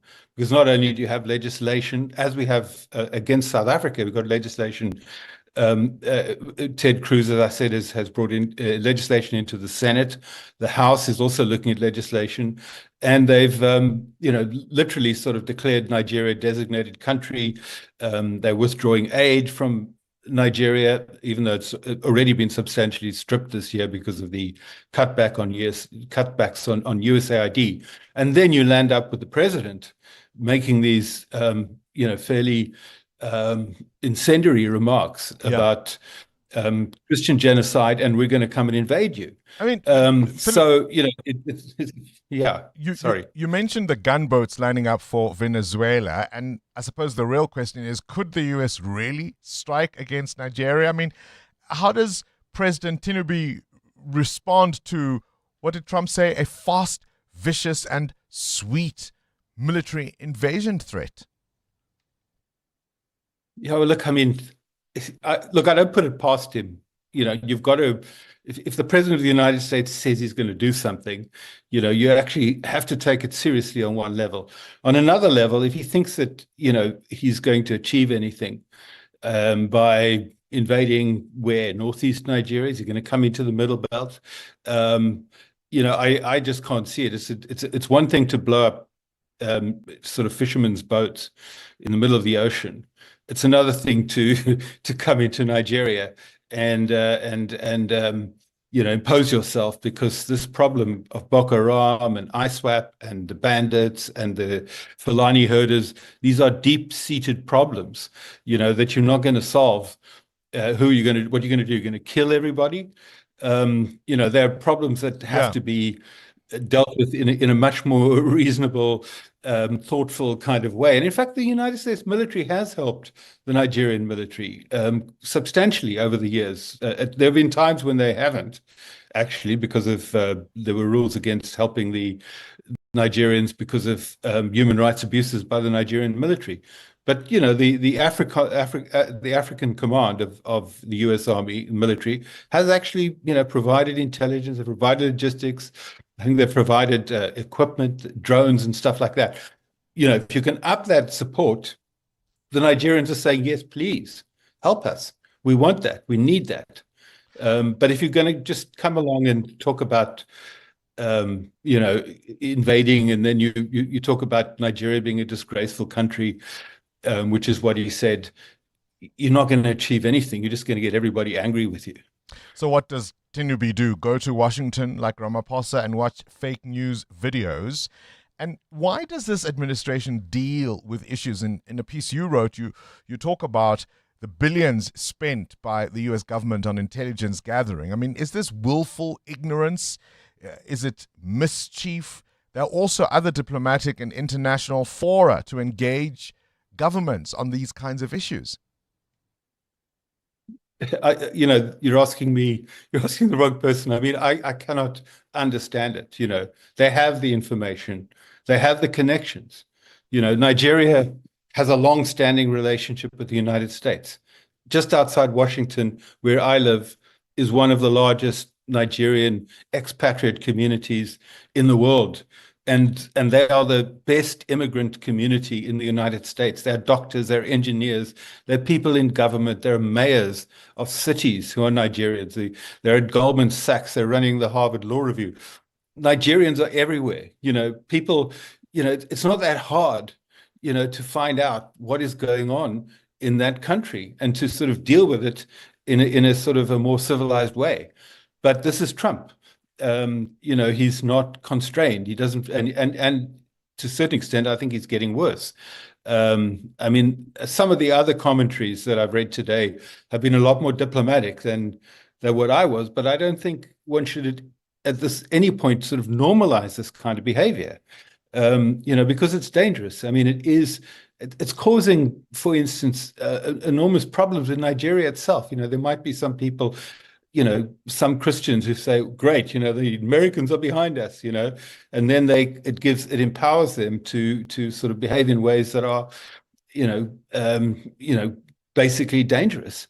In a similar way that I think there's a group of people in South Africa who've been very kind of empowered by the fact that there are people in Washington listening to them and believing, whatever kind of stories they want to, or narrative they want to spin about what is allegedly going on in South Africa. I would use the word nonsense. Philip van Niekerk, appreciate your time and for staying up for us so late. You're in DC. It's probably a little after almost 1:30 in the morning there. Appreciate your time. Philip van Niekerk is the editorial director of Scroller Africa. EWN Business. 28 after 7. Let's catch up with business news. Mateo Horipe, what you got? Starting the business news, Bongani, looking at car sales in the country, they've certainly gone up to more than 55,000 at the moment. It's a really improving market in the country, something that is quite positive, especially if you look at the consumer market. It's been tough, but with those interest rate cuts, we've seen a lot of people investing in cars in the country. So more than 55,000 cars sold in the month of October. And then the catching rates for Oceana, another business story we have for you. Fishing and food processing company Oceana expecting a thinner than expected fall in earnings due to higher catch rates in its wild caught seafood segment. Now, initially, the company expected earnings to fall by at least 40% for the fiscal year ending in September. Headline earnings per share there now forecast to fall by between 36 to 42%. The company's wild caught seafood business experiencing higher capture rates, which helped offset some of the losses. Oceana's performance was rather hampered by low fish oil prices, which were half from the peak levels that were seen in 2024. Your indicators? Markets were still weaker on Monday following the losses that we saw on Friday. The All Share down 163 points. Industrials were firmer on the day. Banking stocks up 0.5%, with mining shares down more than 1%. Some of the biggest losers included Kumba Iron Ore. They were down 2.7%. Goldfields was down 2%, with Anglo Gold down more than 2%. Pepco was up 3.4% after those improved results. Motus was up close to 2%, with Exxaro, the coal miner, up 1.6%. Rand at this hour, 17 Rand 35 against the US dollar, and some weakness this morning. 19 Rand 96 cents against the euro, and 22 Rand 75 cents against the British pound.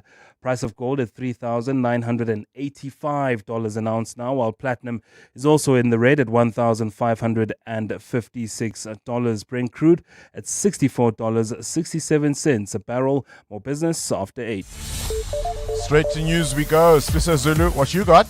Thanks, Barney. Good morning. We begin on the East Rand, where Reiger Park residents say they have little confidence that police will arrest the gunman responsible for murdering 6 people.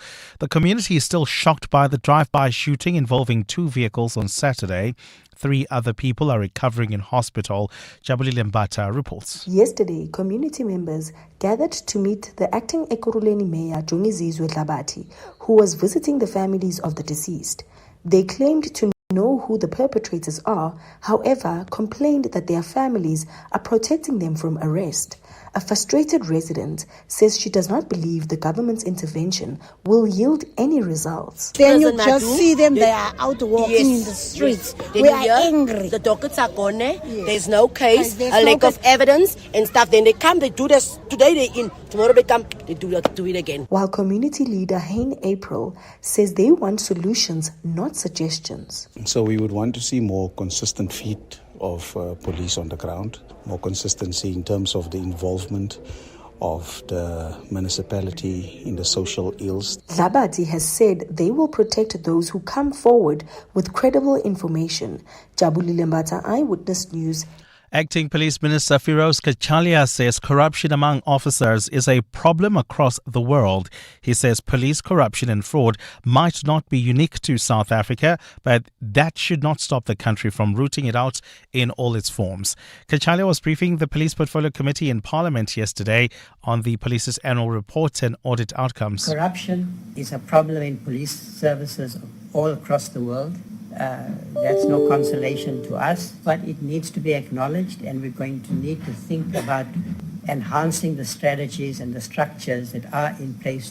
He says one of the biggest contributors to corruption is the area of procurement and issuing of tenders by bid adjudication committees. We have to take steps around procurement. I think that the issues around the bid committees, so I say that in the presence of the National Commissioner and his team, we have to look at those bid committees.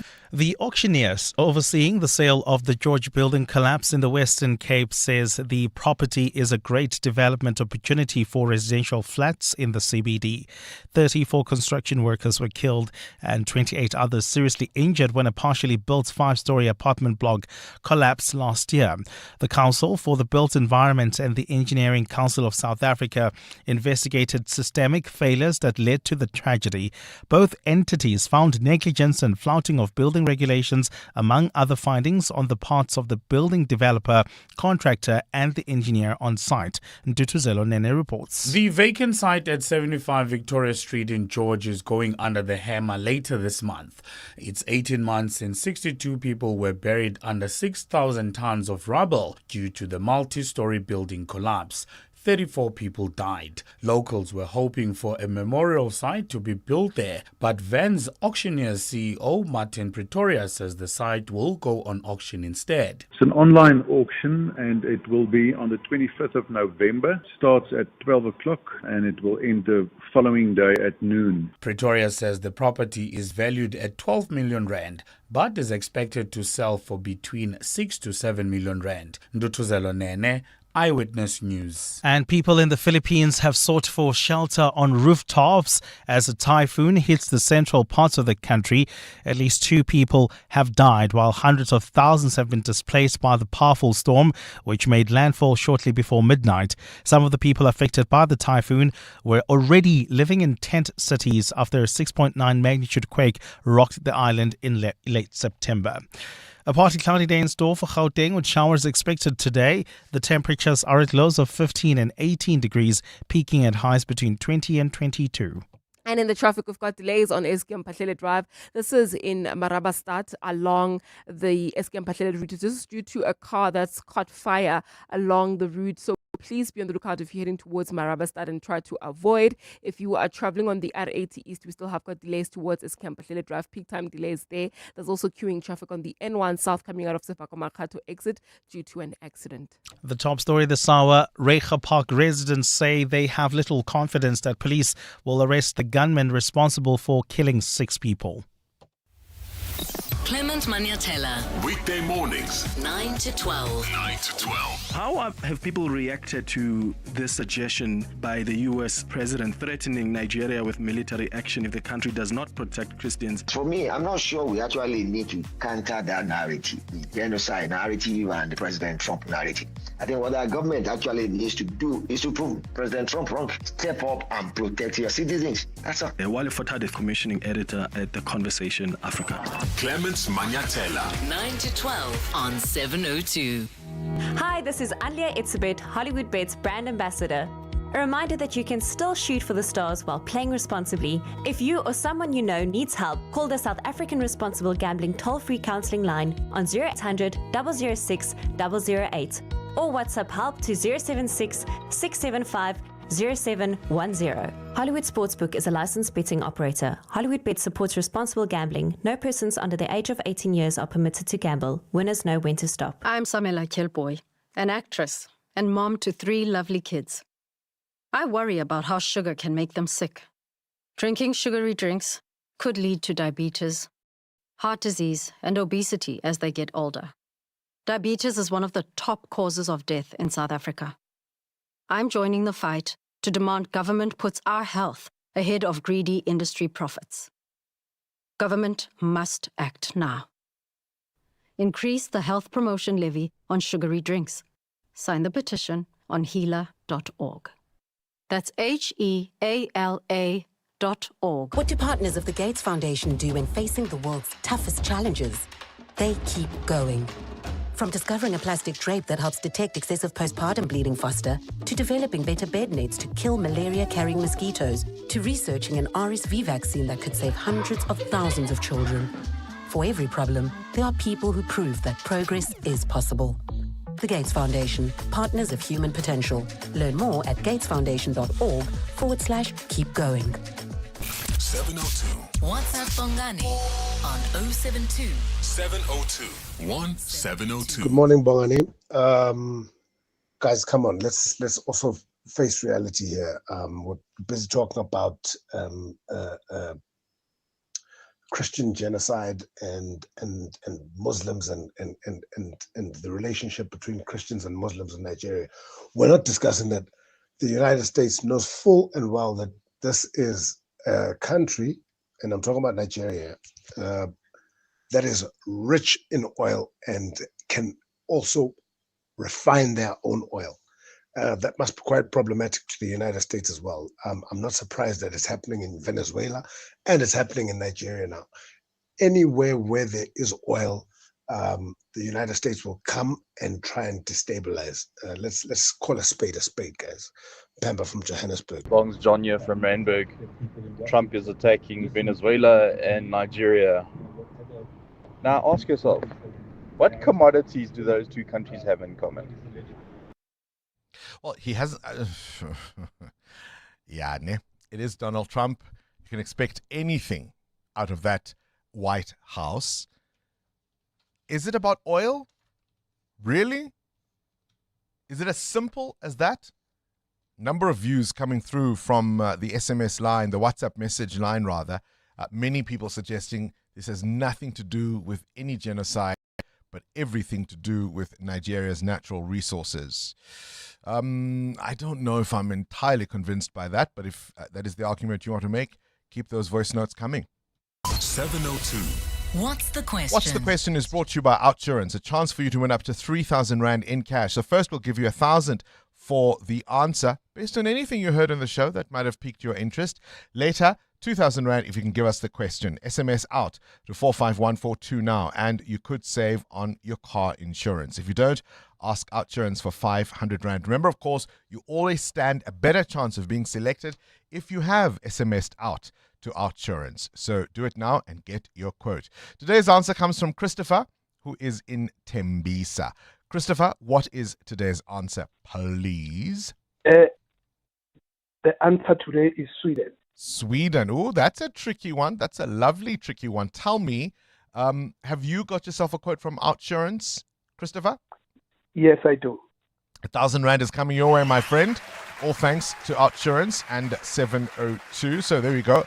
The answer today from Christopher is Sweden. What's the question? Call us if you know on 011 883 0702. EWN Sport. Cindy Peluta, I know we want to talk about what happens next now as far as our cricket is concerned, but perhaps let me steal this opportunity to do what's always done to the Proteas women. Right, because today it's all about the Proteas men. But I want to talk about the Proteas women. And one of the things that I thought was absolutely interesting was a piece in today's Business Day from the veteran commentator Neil Manthorpe, who says one of the things this past World Cup has done for women's cricket in particular is that people really enjoyed the standard of play. And I think it's just something, forget South Africa's position and, you know, Wolford. Was Laura the player of the tournament? She certainly deserves it. I can't think of it top of my head. But anyway, doesn't matter.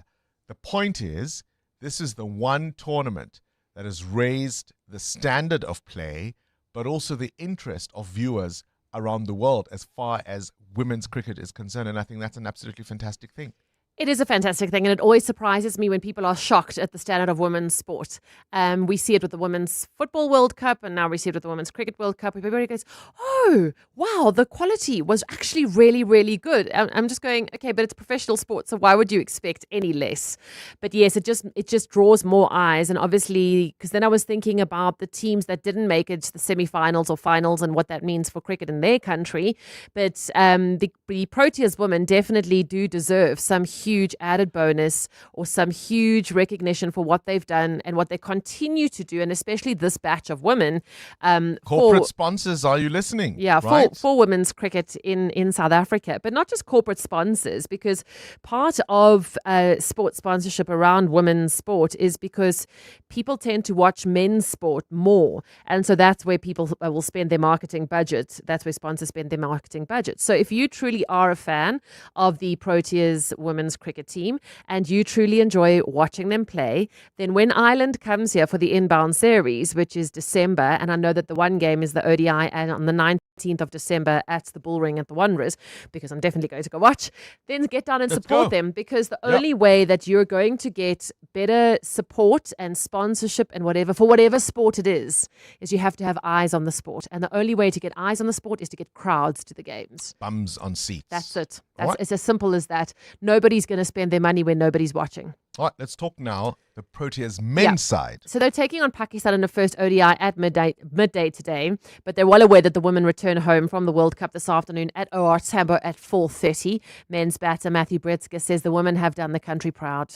They were unreal throughout the competition, especially Captain Wolfhard. So, really proud of them, and, you win some, you lose some.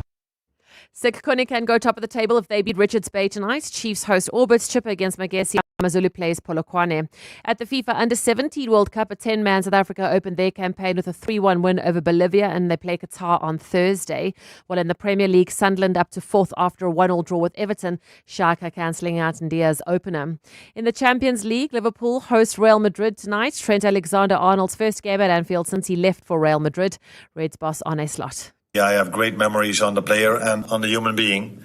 He was our vice captain, he was my vice captain last season. I have memories working with him who were only positive. He will get a warm welcome by me. Let's first wait and see if he's on the pitch tomorrow and how our fans will react. I have no clue how that's going to be. But he gets a warm welcome from me, that's for sure.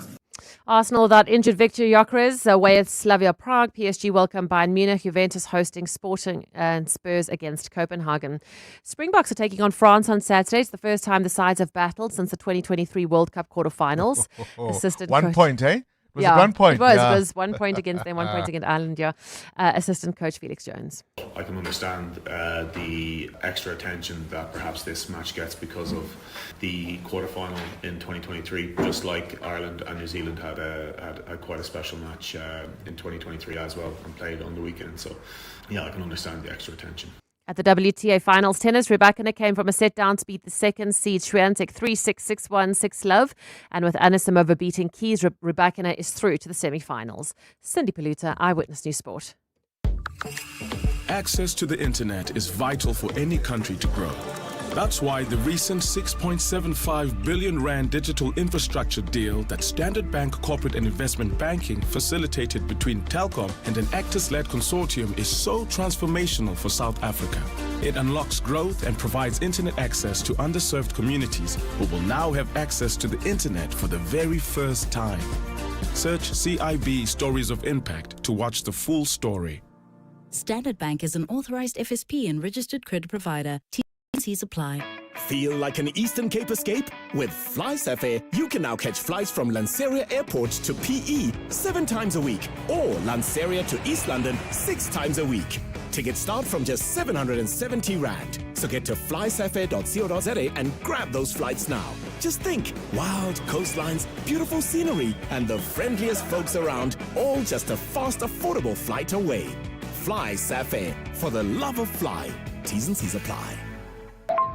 Ha, guys, you must know your till slip is gonna get even longer. That new discount better rewards card gets you 10% off instantly. Hey, but now, on top of that discount, you get an extra 5% off on over 140 brands. You just hand in your script or shop from the pharmacy. With 15% off instantly at the till. Your discount till slip never looked better. How nice, man. EWN Traffic. 13 to 8, this EWN Traffic is brought to you by Citroen. Buy an Aircross from 279,000 Rand or a C3 from 262,000 Rand with a service plan and get a 4-month payment holiday. Visit citroen.co.za. T's and C's apply. Lots of pressure in the capital, Amo. That's correct, Bongani. Well, we've got an accident reported on the N1 South. This is just as you approach the Proof Plus interchange. It happened right after Sefako Makhato exit, and it's causing about a 30-minute hold-up. If you're traveling along this route, please be on the lookout for other cars and expect about a 20-minute hold-up.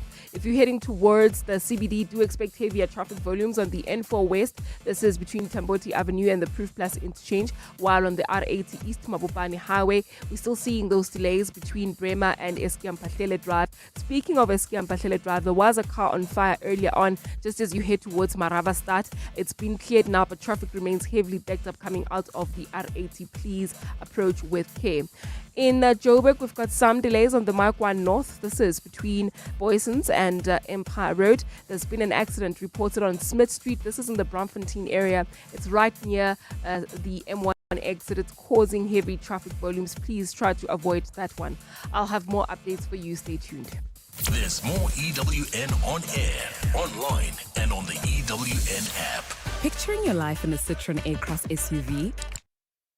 Wait, did you just pause the ad? Yep, practicing for your car payments. Ah, I get it. 4 months, no payments, like a holiday for my wallet. Press pause on payments and play on life. Get a 4-month payment holiday when you buy the Citroen Aircross SUV with 10-inch HD touchscreen, warranty and service plan from 281,500. Visit citroen.co.za. T's and C's apply. 702. What's the question? For 2,000 Rand in cash, all thanks to Outsurance. Please tell me what's the question. If the answer is Sweden, let's go to Faisal in Rustenburg. Faisal, what's the question? Hi, morning. The question is, in which country the group Roxette originates from? Yes, indeed. They had a number one track on this day in 1989. The pop duo Roxette with Listen to Your Heart, which topped the charts on this day in 1989. And they're from Sweden. Faisal, 2,000 Rand is coming your way. All thanks to Outsurance and 702.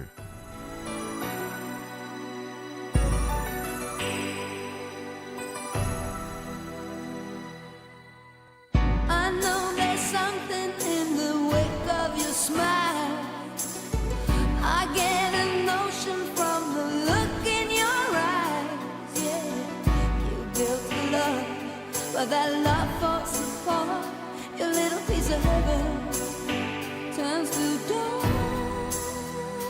Listen to your heart when he's calling for you. Listen to your heart, there's nothing else you can do. I don't know where you're going, and I don't know why, but listen to your heart before tell him goodbye.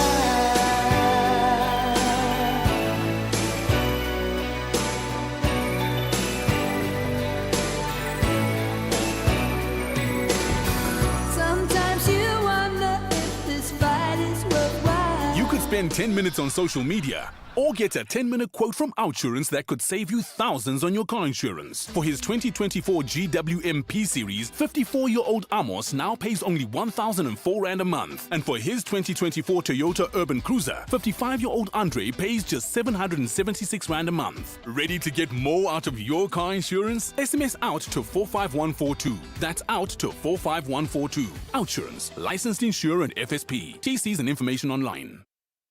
Josie is about to bring the heat. The Discovery Vitality Chicken Run, flavored by Nando's, happening Saturday, 8 November at 5 p.m. There's 5K or 10K. Run, walk, or just soak up that Josie summer air. Well, not tough enough? You sprinted for taxis, dodged potholes. Come on, grab your crew, lace up, move Josie forward. Find the Discovery Vitality Chicken Run on racepass.com to enter. The Discovery Vitality Chicken Run, flavored by Nando's. It's a run for everyone. Something big is happening when the family group chat explodes, like the Chamberlain Big Summer Splash promotion on from 23 October to 9 November. 10% off finest 1903 paint mixing. That's incredible! Amazing deals on outdoor, braai, pool and camping gear. Even the dogs joining in with our social media puppy paw pick competition for a chance to win 1,000 Rand. And what's that? You can meet Bucky's Buerta live in store at Centurion. Come make a splash with the whole family. Chamberlain, famous for hardware since 1903. At Auto & General, we understand your business is built on more than just vehicles. It's your stock, tools and equipment, and the premises where you work. Auto & General Business Insurance is designed for businesses like yours, protecting your assets against fire, theft, storms, and other unexpected events. To protect your livelihood, visit autogen.co.za and get an obligation-free business insurance quote. Auto & General, never not there. Auto & General is a licensed non-life insurer and FSP. T's and C's online. 702 702. What's gone viral? with Kabazela. Let's catch up now with the world of viral content. Kabazela. Good morning to you, Belle.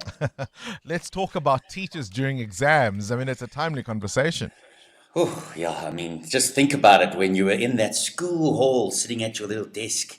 And back in our day, Bongles, the teachers would write down the time, that you are allowed for the exam and then cross out as it goes.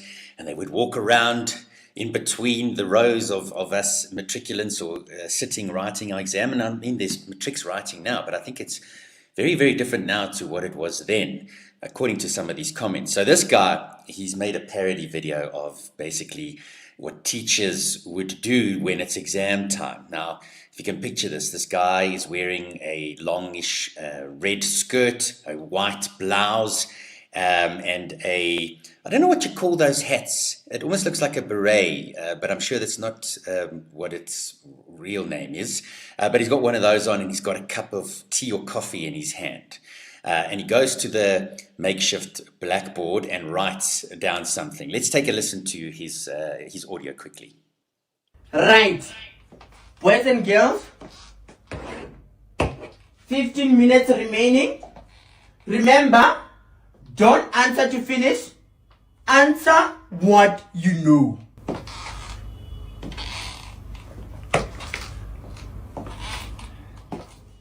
Oh gosh, does that take you back? I mean, did you hear Don't answer to finish. Finish to answer. I thought that's what he's going to say. Don't answer to finish, finish to answer. But also, did you listen to the shoes there at the end of the clip that are squeaking and tapping around? I mean, it just takes me back. But looking at some of the comments that made me laugh. So apparently now, teachers, if they're in the examination hall, they're not allowed to walk around and they're not allowed to have anything to drink. That's what some of the comments are saying now. Really? Yeah. That's what some of the young people are saying now when they were in matric. I suppose we never examined what was in those flasks, did we? Very true. Could have been a bit of policey coffee or something. And then people are thinking about some of the stuff that their teachers used to say, either during exam time or just generally in class. And even smells like Elizabeth Arden Red Door comes to mind. Apparently that was a fragrance that teachers loved to wear. And then some people were saying, when the teacher would walk, next to your desk and you're writing, and then would have a look and then walk on and then would address the class or the hall and say, some people are writing rubbish. Never happened to me, of course. No. But let's put it out there this morning. So during exam time, can you remember some of the stuff that, comes to mind that maybe the teacher said, or just even memories that come about? And then just generally, what are some of the things that the teachers used to say in class? And maybe you remember that one specific teacher that always had, a phrase or a saying that they would use to address the class. What? Let's have a bit of fun with that. I remember there was this one Afrikaans teacher. She was the librarian. And whenever we walked into her class, if you were making a noise, she would say, "Jy is 'n pyn in die ulu." Now, ulu is it doesn't exist apparently in Afrikaans. So I was asking somebody, what does ulu mean? Because this was a memory for me. And apparently it's "Jy's 'n pyn in die gat" is essentially what you're supposed to say. So that's what she was telling us children or kids. But yeah. Before you say anything else, I think let's leave it there. Okay. Come on, say, go moderate some tricks. What's in your flask this morning? That's what's going viral with Kamase. EWN Traffic. This EWN Traffic brought to you by Outsurance. SMS out to 45142 now, and you could save on your car insurance. If you don't, ask them for 500 Rand. Who's nearly crashing their car because of Kamasela's choice of words, Amo? Well, the people on the N1 South, in fact, we do already have an accident. Unfortunately, Bongani is causing about a 20-minute hold-up between Sefako Makgato exit and the N4 Proof Plus interchange. Please be on the lookout there and approach with care. I'll have more details on the scene coming up shortly. Stay tuned. There's more EWN on air, online, and on the EWN app. You could spend 10 minutes trying to fix the office printer, or get a 10-minute quote from Outsurance that could save you thousands on your car insurance. SMS out to 45142. Like 65-year-old Helena, who now pays an incredibly low 398 Rand a month for her 2025 Hyundai Exter. With Outsurance, you get the legendary Out Bonus that pays you a percentage of your premiums back if you're claim-free. SMS out to 45142. After switching, 48-year-old Felicity now pays only 836 Rand a month for her 2020 Hyundai Tucson. Outsurance will either save you money on your car insurance or give you cash. If Outsurance can't beat what you're currently paying, ask them for 500 Rand. Make that 1,500 Rand if you've been claim-free and with the same insurer for 3 years. Savings or cash, you have nothing to lose. SMS out to 45142. That's out to 45142. Outsurance, licensed insurer and FSP. TCs and information online. 702. 702. Feedback. With Siamtanda Matiso. Siamtanda Matiso, do you remember your teachers? Yeah, the one at that exam would time? make me nervous is when they walk past you, they look at what you're writing, and then they go, "Okay, everyone, let's make sure that we read the questions carefully, okay?" And you're like, "Which one did I get wrong now?" Yep. You know what I mean? That's the one. I hated them looking over my shoulder. Me too. Absolutely, because you just, anyway. It's already a stressful environment. If people are taking out calculators, you don't know why they're taking out. Now you're looking over my shoulder. Yeah, no. All the best to the matrix, by the way. Yes, indeed. What other feedback do you have? Many reacting to your interview after 7 with Philip van Niekerk. Some are saying this reminds them of when Trump claimed that there's a white genocide. It's giving false. So here's a question. If he then created a vehicle or a way for the so-called victims of the white genocide here, right?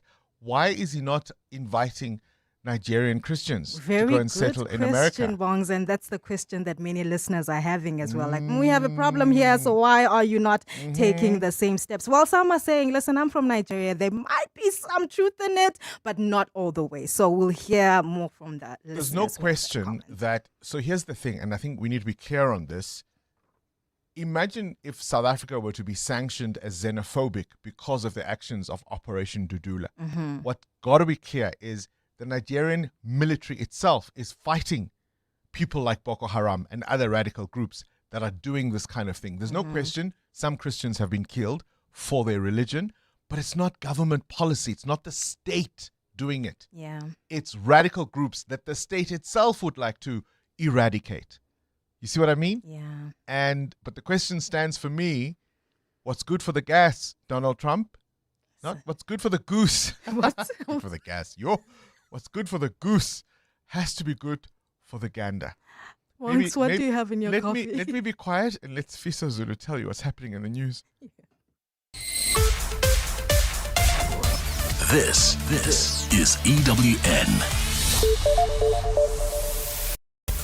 Social workers speak out about their fears of being attacked if they dare to condemn statutory rape, and the president makes new appointments at the IEC. Good morning. Parliament's inquiry into statutory rape has heard that while some professionals are unsure how to report the crime, families of the victims are often reluctant to do so. The inquiry will enter a second day in East London today to determine what Parliament should do to protect children from sexual assault. A dire shortage of social workers was highlighted as a key challenge to dealing with statutory rape in the Eastern Cape. This is despite many young social workers being unemployed. Lindsay Dentlinker has the story. The Department of Social Development says statutory rape in the Eastern Cape has become a scourge. While the Children's Act makes it mandatory for professionals to report such crimes, Deputy Director General Zuliswa Ganka says many don't know how to complete the paperwork to report the cases. Social workers are also overburdened by their caseload. We are not able to efficiently and effectively support the victims. She says many social workers also fear reprisal if they do report statutory rape cases. Fear of attack by communities, fear of stigmatization, and in a stigma, because you are a victim of sexual assault. Ganka says many families also prefer to come to their own arrangement when such cases occur to ensure financial stability in the family because the perpetrator is often a breadwinner. Lindsay Dentlinger, Eyewitness News, Parliament. Embattled crime intelligence boss Dumisani Khumalo will reappear before the Madlanga Commission of Inquiry this morning, more than a month after he fell ill. Khumalo testified for 2 days in late September before falling ill on the morning of October the 1st, just minutes before he was expected to continue with his testimony.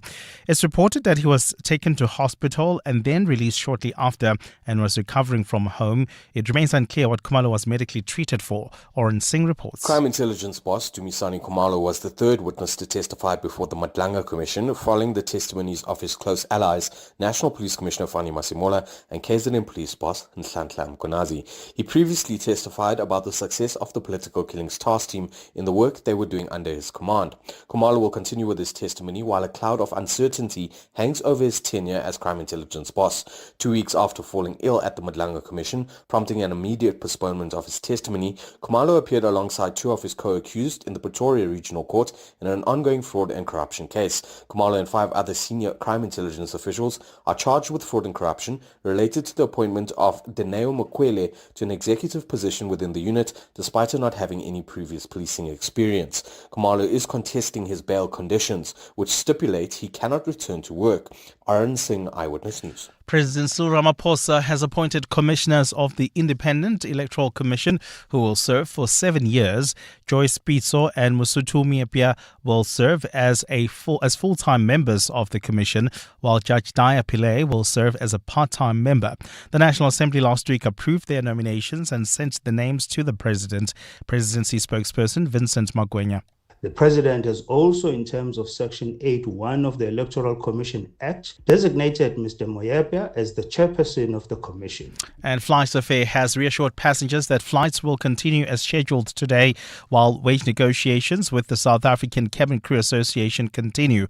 The association, which represents 65% of the airline's 800 cabin crew members, is still reviewing the airline's latest offer, which includes a 5.7% salary increase and monthly allowances. FlySafair's Kevin Gordon says wage talks reached a deadlock last week. Unfortunately, the deadline for the employer-initiated work stoppage has now passed, so that commenced as of midnight last night.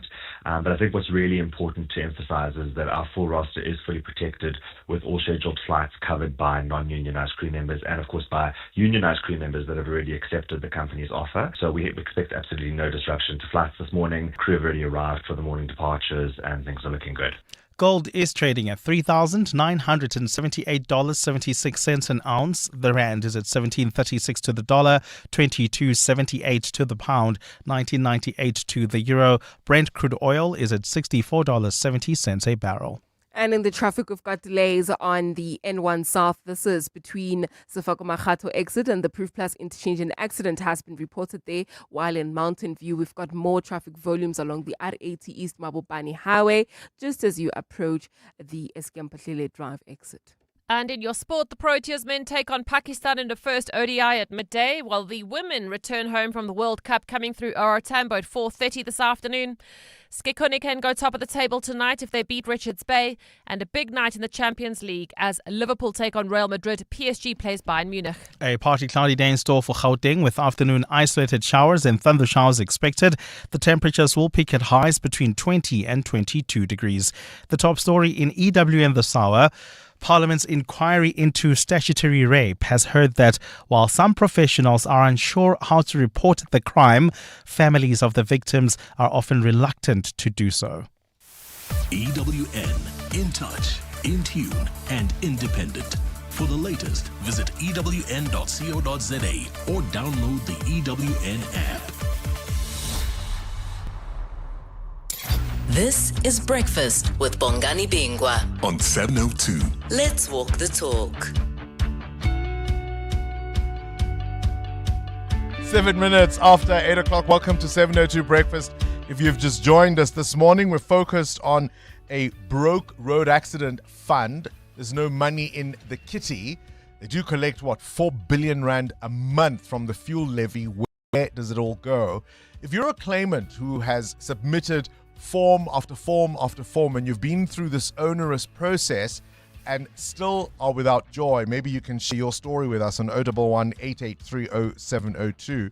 We also focused on Nigeria. Donald Trump, the US president, claiming now there's a Christian genocide in that country, and he wants to act. He speaks of a sweet, vicious invasion of Nigeria as being one of his options. I asked the question, he offered white Afrikaners a pathway to America. Why is he not offering Nigerian Christians the same, if he really believes that is what is unfolding in Nigeria? Kabazela reminds us of those teachers who used to stand over our shoulders as moderators of our exams, Mateo? Did you ever feel nervous when a teacher looks at your paper and then out of the blue makes a general announcement to the class so that people can remember to think clearly about the question they answered, whatever comment they made? Was that deliberate? Are those the teachers who wanted us to fail? No, I think that was deliberate for especially the learners that didn't listen in class. They did those and played those tricks with the guys that they knew were not paying attention. So those mind games of take your time with the question after looking at your work was especially, I think, left for those kids that were not listening in class. So what they would do is they would look at Amo and say nothing and go over to your paper and say those kinds of things. Yeah, stand next to you and say, make sure you read the question carefully. And you're like, why? Oh, you just looked at my work. Why are you saying it now? Then you start to second guess yourself. If you have any memories, do let us know what your teachers used to say as they moderated your exams. Oh, word, guys, this Kabazela and Bongani really taking me back. So the shoes, that is so real. I remember, I think it was even in matric, with a squeaky shoe of the invigilator, and just thinking, guys, like, I'm trying to concentrate and these boots are squeaking, and you know, the more careful the teacher would be trying to walk and the slower, the squeak would just be like a more intense. And something funny that the teacher used to say, so I'm from the East Rand. I won't say exactly what school, but my brother's school was an all-boys school, and there was a infamous teacher there, and his tagline was, he used to say, "I'm not your friend, my friend." Thanks, guys. Amy. Good morning, Bombs and the 702 listeners. Well, the one thing that I remember from exam time, it will cause me so much anxiety. If a teacher is walking around, stops at your table, looks at your paper for a few seconds, then goes to the front and addresses the class saying, "Guys, before you answer your questions, please make sure you read the question properly." Right after looking at your paper. That used to give me so much anxiety. It's Masungulo here in Port Harcourt. Have a great day. Hi, Bongani. Ukabazela is reminding me of my old invigilation days where the teacher would walk around, check a couple of guys, and go in front and say, "Please, guys, read the questions carefully." Hi, Bongani. So we were in, I think, not matric, grade 11.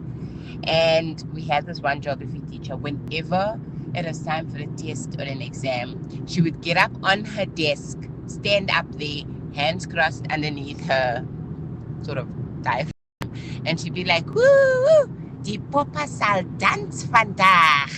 It was so funny. Every single exam or test, she would say that. Die Papa sal dans. Morning, Bongani and team. I used to have a teacher who was called Mr. Ngumalo. Oh, God bless his soul, because he has since passed on. This teacher used to say to us, "Procrastination is a thief of time. A wasted minute is never regained." I always remember that to this day. Whenever I think I'm procrastinating or I'm just not getting to something, I always remember Mr. Ngumalo. Thanks, Swangile. Running in Midrand. Morning, Bongani. Morning, Kabazela. Memory that comes back is I was writing exams and I was horrible in geography. I was utterly horrible in geography. So the teacher gets to my desk and he looks at my page, and I cover my page. I'm like, "What you want, sir?" He's like, "Let me see what you're doing." I'm like, "No, you'll see afterwards." He's like, "No, let me see." And he takes my page and he looks at my answers. He gives it back to me and he says, "Gee whiz, out of what book did you study?" Well, I failed geography. I was horrible in geography. But that's just a memory that comes back. I actually started doing Afrikaans in grade 10, I think. Yeah, grade 10. So my teacher then, Minir Hatland, I actually thanked that guy a lot, because within 3 grades actually, 10, 11, and 12, he took me from zero Afrikaans to actually higher grade C Afrikaans. But anyway, he used to have a saying. He used to say, tie what you want next to what I want, then cooperation shall rise. Anyone that went to Task Academy remembers that guy. Thanks. Morning, Bongani and the team. This reminds me of Mr. Moerane, may his soul rest in peace, in Flavius Mareka High School at Ridgeville. During the late 80s, he used to say, "Don't write me any gibberish." This is how I remember him. Thanks very much. This is Reverend Vusi from Matridgeville. Thanks, bye. Keep them coming, 072-702-1702. Collins, you're in Centurion. You want to tell us what your son said during exams? It's actually not what he said, but what he told me is that, they were sitting in the exam room, and one of his friends, he was not doing too well during the year, and he was very unprepared, and the teacher knew it. And the teacher asked him, said, "Listen, where do you see yourself after matric?" And this friend said, "At the rage in Plet, sir."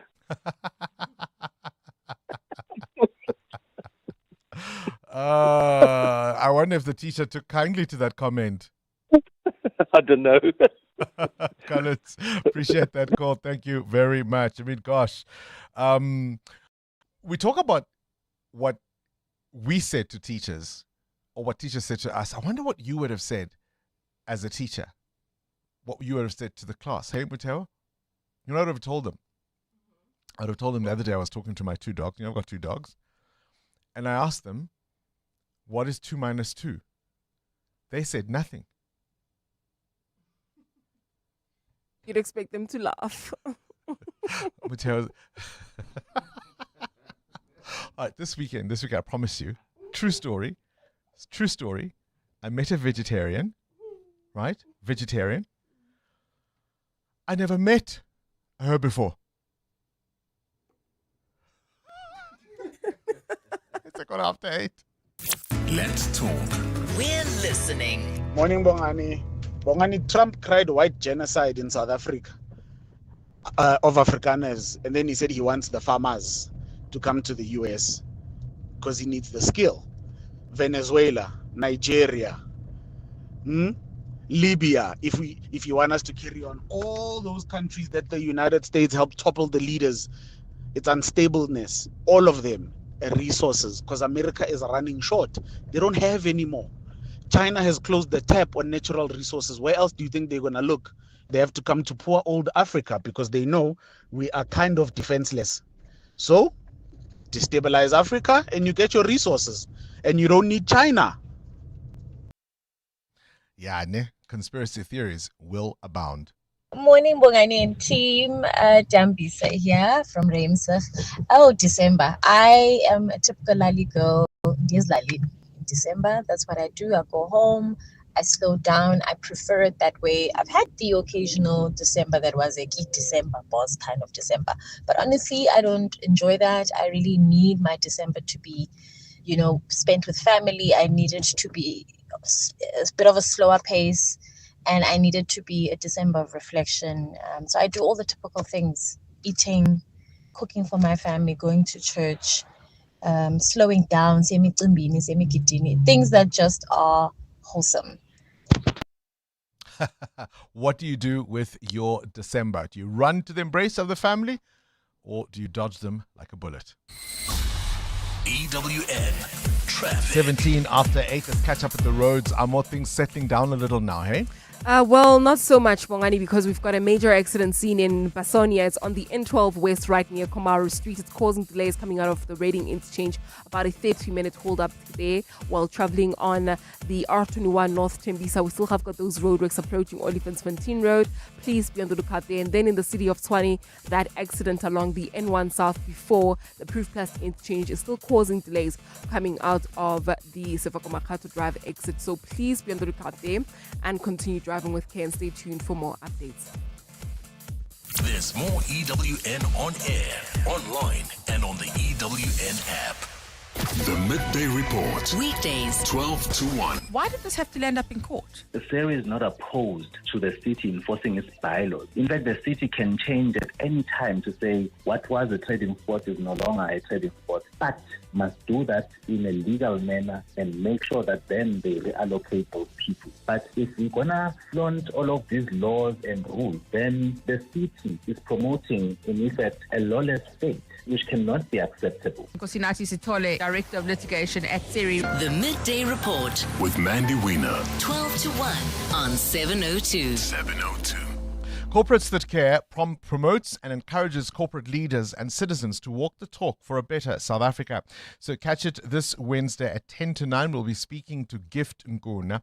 Join us every Wednesday as we highlight efforts of companies and brands dedicated to building our country. Corporates That Care is a Prime Media Cares initiative with 702 and Prime Media Outdoor.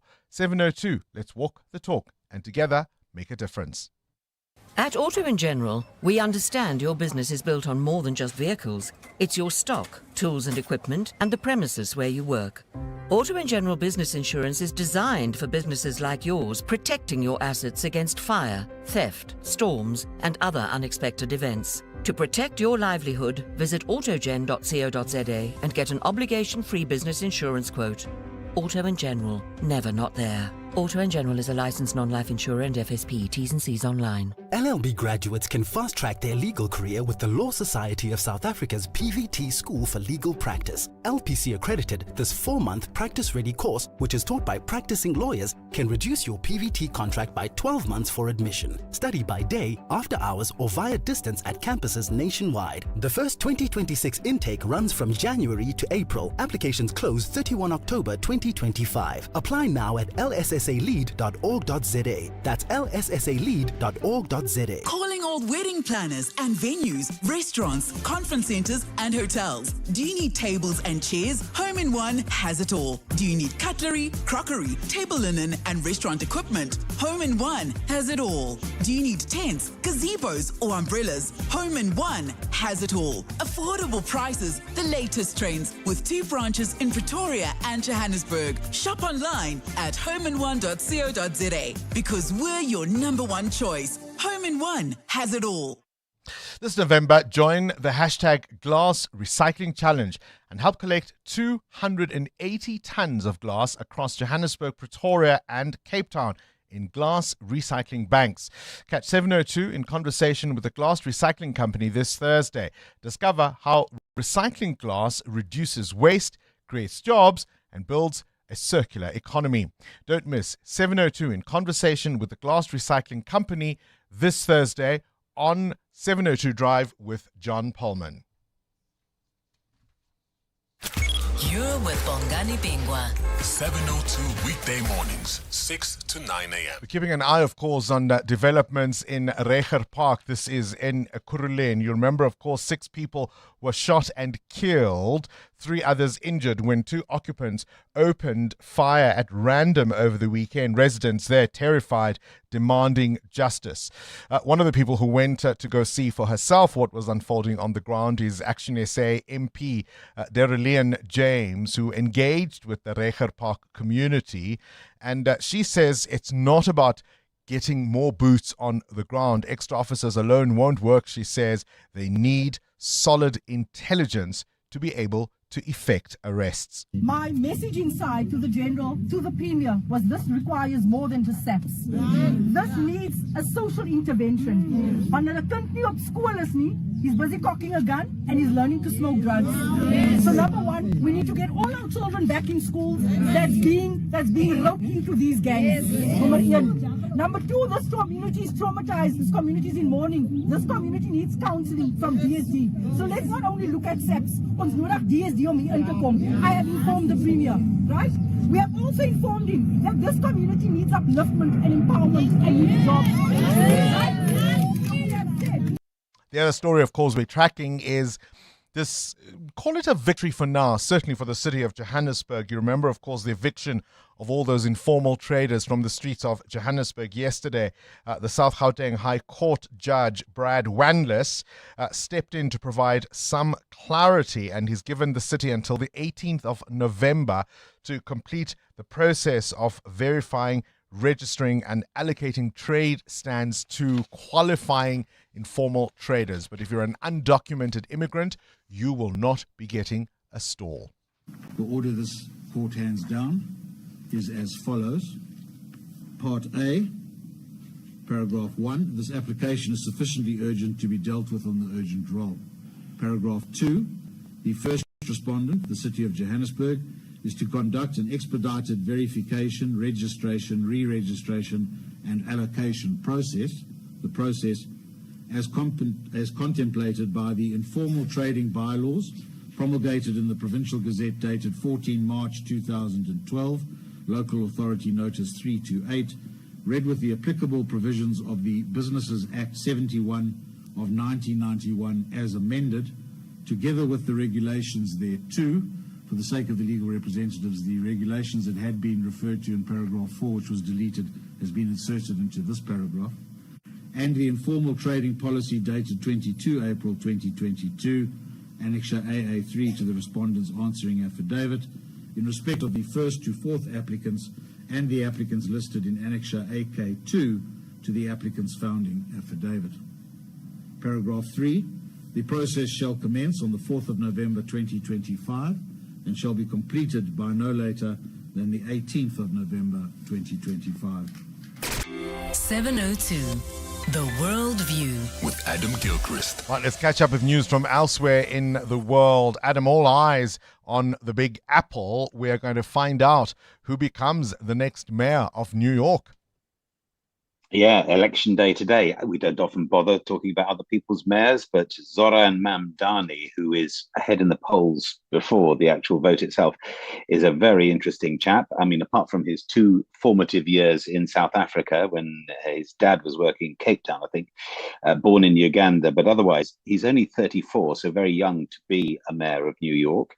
He would be the youngest for 100 years, the first Muslim, the first South Asian heritage leader. He has certainly galvanized younger New Yorkers so far. The proof of the pudding, of course, is in the vote itself. He's a former hip-hop artist, housing councillor, and most people hadn't heard of him until a few months ago, although he has been a New York State Assemblyman for a few years. But here's the thing about him, apart from being in charge of one of the world's great cities, a budget of $120 billion a year, Donald Trump has suggested he would withdraw federal funds if New Yorkers elect a communist, in inverted commas. Zoran Mamdani refers to himself as a democratic socialist. So already, even without the vote taking place, there's a right head-to-head, and things could get sparky, couldn't they? Indeed, they could. One wonders what influence, what sway Donald Trump will have over the voters. Let's now go to the Netherlands, the return of a stolen sculpture. Yeah, a sculpture from 3,500 years ago, from the time of Pharaoh Thutmose III, who's not my most favorite pharaoh. He's not necessarily the most famous pharaoh. But the point is, a sculpture from his time in Egypt was swiped, not by some lord or some imperial colonial kind of trumpeting, but during the Arab Spring uprisings. Remember those, only 12, 13 years ago or so. It was nicked and turned up at an arts and antiques fair in Maastricht. And after an anonymous tip-off, the Dutch police moved in. The Dutch authorities said, hang on a moment, this was stolen, exported illegally, and must be returned. And apparently it will now go back to the big Museum of Egypt in Cairo, which has been revamped and rebuilt at a huge cost, and where there is also room as well for this. So there are those now saying, well, if there's room and if there's such a smart and swanky museum, maybe it's time for Egypt to get back a lot of other stuff, including, for instance, the Rosetta Stone here in London at the British Museum. And you sort of think it's difficult to argue against that. There is a place now, a proper place for it, absolutely. As long as we can have our Suez Canal back, of course. I say that with tongue-in-cheek. Yeah, no, I understand. Because also who decides what the proper place was? For 3,500 years, these things were housed in a place until somebody decided it wasn't proper. Now, Adam, I know not all very old wines are good. Does that apply to beer as well? You wonder, because, I mean, mostly you think of your sell-by date on a bottle of beer, it's probably in a year or two, maybe a tiny bit more. So a bottle of beer that is 150 years old, yeah, you can't think it's in the same sort of bracket as a Chateau Lafite or something like that. But it was specially brewed for an Arctic expedition, commissioned by Queen Victoria, brewed for George Nair's expedition to the Arctic, which was sort of semi-successful. And one of the reasons why especially brewed is that it was especially sweet and strong. So a 9% beer, in order that it wouldn't freeze in minus 30, minus 40 degree temperatures. Also very calorific, again, handy if you're trying to pile on the calories when you're in the Arctic, or indeed the Antarctic for that matter. And now bought at auction for pushing 70,000 Rand, more or less. A brewer called Douglas Gunn Sharp is going to open the bottle and see if he can't reproduce it. He's going to use it, as he puts it, to seed a new batch of Arctic ale. Arctic ale from 1875. I'm thinking it will taste like sweaty socks and balaclavas and a hint of husky. I'm not sure I'll be first in the queue for that taste. Ooh, sweaty socks. Don't give us ideas, Adam. We'll leave it there for this morning's Worldview. EWN Business. Business news now as we wrap up the morning. Mateo Horipe, car sales improving. Consumers feeling a little more cash flush, if only just slightly. Slightly, that's what the numbers are showing. The new vehicle market in South Africa has continued to shift to higher gears. Domestic new vehicle sales increased to 55,956 units in October alone.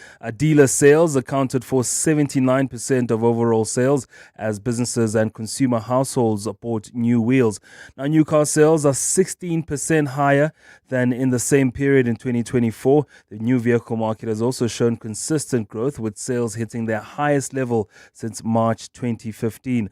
Domestic sales of light commercial vehicles, bakkies, minibuses, as well as medium and large commercial vehicles increased during the period, while heavy trucks and buses fell during the period. All right, better fishing returns for Oceania. Yeah, better catch rates, that is, have helped. Not batter for fish. Better batter with a bit of butter. That's not so bitter. No. Better catch rates have helped offset Oceania's expected sharp profit losses. The fishing and food processing company expects a better than expected fall in earnings due to higher catch rates in its wild caught seafood segment. Initially, the company expected earnings to fall by at least 40% for the fiscal year ending in September. The owners of brands like Lucky Starfish and Daybreak says headline earnings per share are now forecast to fall by 36%. Where's the rand? 17 Rand 37, further weakening into the morning against the US dollar, exactly 20 Rand against the euro, and you'll need as much as 22 Rand 76 cents to get just one British pound. The price of gold at $3,972 an ounce is down 0.5% this morning, with platinum also in the red at $1,555. Brent crude at $64.65 a barrel, still very good for those diesel and petrol prices. That's your morning business. Stephen Crotus with more this afternoon. And straight to the news desk. And of course, up next, we'll be telling you about a new crime comedy on Netflix. In the meantime, Sfisa Zulu, what you got? Thanks, Bongani. Good morning. A security specialist has been arrested by bypassing G20 security protocols at Nasrec. It's understood the operations director of a security firm was attempting to prove that South Africa doesn't have sufficient measures in place for the upcoming G20 leader summit. The man was arrested yesterday for trespassing. South Africa assumed the G20 presidency at the end of last year, making it the first African nation to chair the bloc of developed and developing economies. President Cyril Ramaphosa has appointed commissioners of the Independent Electoral Commission who will serve for 7 years. Joyce Pitso and Mosotho Miepa will serve as full-time members of the commission, while Judge Daya Pillay will serve as a part-time member. The National Assembly last week approved their nominations and sent the recommendations to the president. Presidency spokesperson Vincent Magwenya. The President has also, in terms of Section 8.1 of the Electoral Commission Act, designated Mr. Moyapia as the chairperson of the commission. Acting Police Minister Firoz Kachalia says corruption among officers is a problem across the world. He says police corruption and fraud might not be unique to South Africa, but that shouldn't stop the country from rooting it out in all its forms. Kachalia was briefing the Police Portfolio Committee in Parliament yesterday on the annual report and audit outcomes. Corruption is a problem in police services all across the world. That's no consolation to us, but it needs to be acknowledged, and we're going to need to think about enhancing the strategies and the structures that are in place. Kachalia says one of the biggest contributors to corruption is the area of procurement and issuing of tenders by bid adjudication committees. We have to take steps around procurement. I think that the issues around the bid committees, so I say that in the presence of the National Commissioner and his team, we have to look at those bid committees. The auctioneer overseeing the sale of the George building collapse site says the property in the Western Cape is a great development opportunity for residential flats in the CBD. 34 construction workers were killed and 28 others seriously injured when a partially built 5-story apartment block collapsed in May last year. The Council for the Built Environment and the Engineering Council of South Africa investigated systemic failures that led to the tragedy. Both entities found negligence and flouting of building regulations, among other findings, on the parts of the building developer, contractor and engineer on site. Ntutuzelo Nene reports. The vacant site at 75 Victoria Street in George is going under the hammer later this month. It's 18 months since 62 people were buried under 6,000 tons of rubble due to the multi-story building collapse.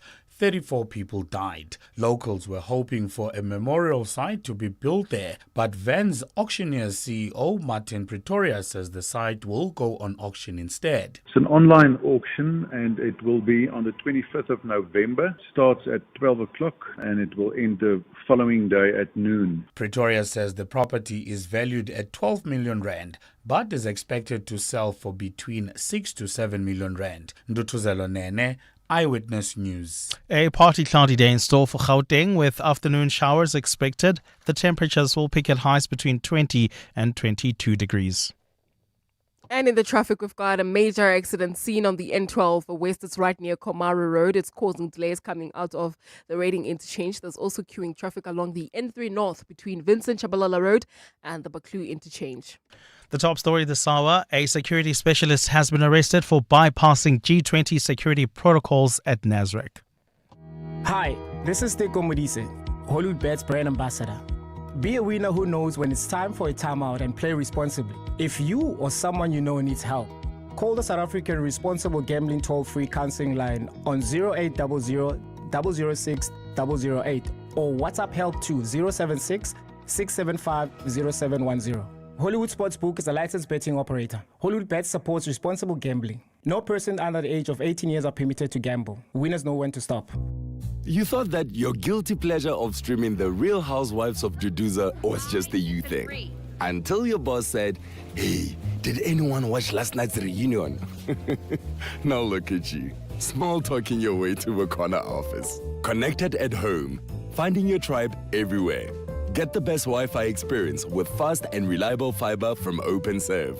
Ask your ISP today. T's and C's apply. When you have multiple passions and private accounts, seamless banking can feel elusive.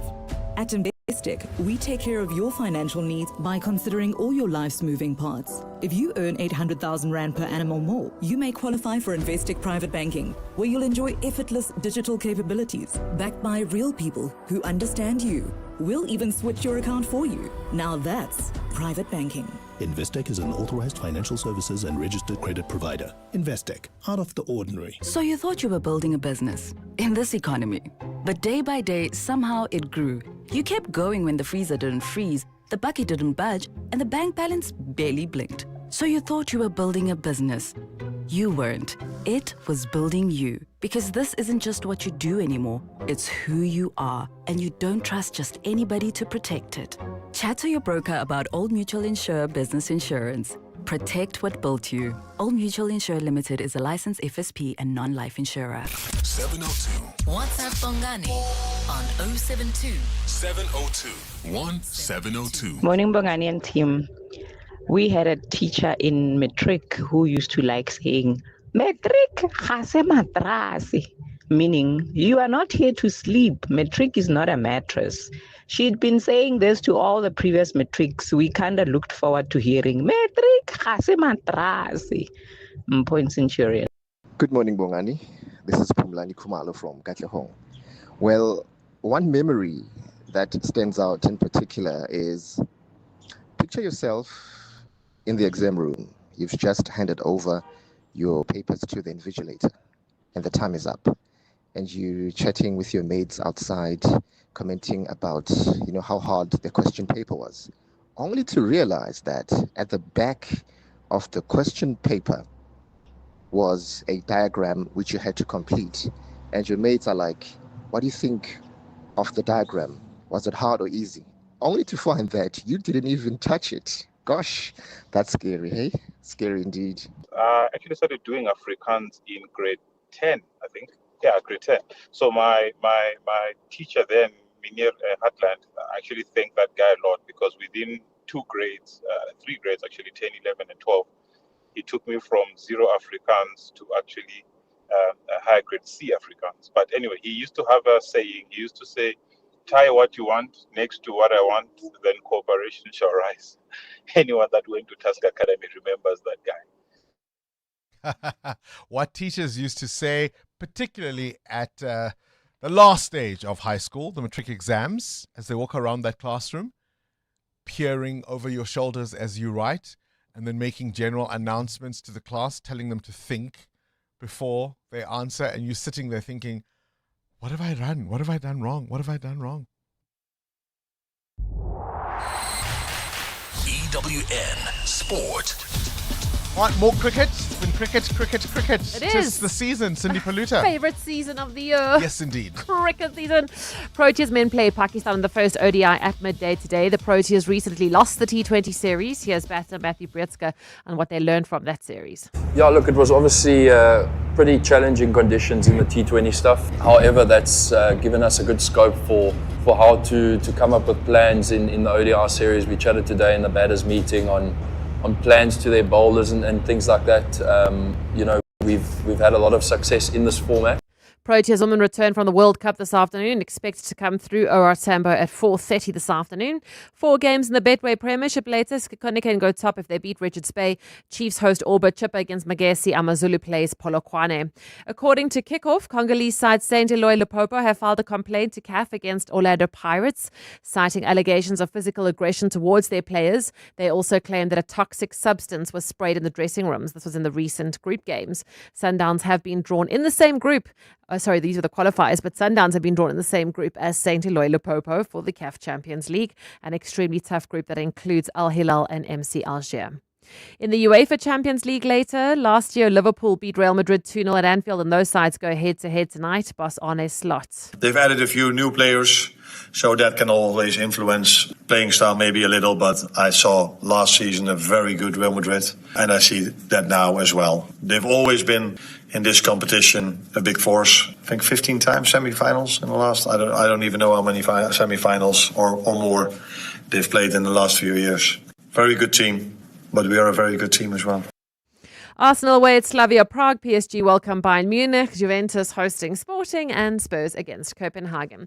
Last night in the Premier League, Sunderland came from a goal down. They drew with Everton 1-1. They're 4th on the table. And in tennis at the WTA finals, Rebecca through to the semi-finals after she came from a set down to beat Swiatek, and Anisimova beat Keys.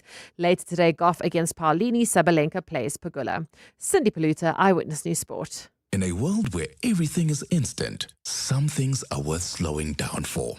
You took the time to build a life of distinction. Every moment, every milestone, every decision. At Indwe, we take the time to understand your world and craft insurance solutions to protect it. Because true peace of mind is the greatest luxury of all. The right insurance starts with a conversation. It starts with helloindwe.co.za. Indwe Risk Services is an authorized financial services provider.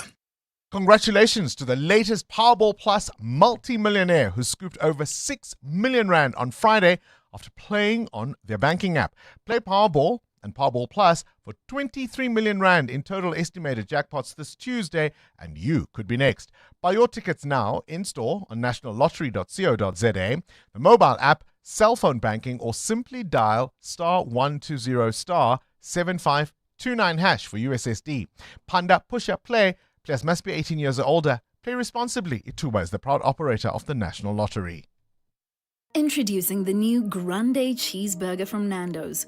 Freshly toasted signature bun, juicy flame-grilled chicken breast fillet basted in your choice of peri-peri.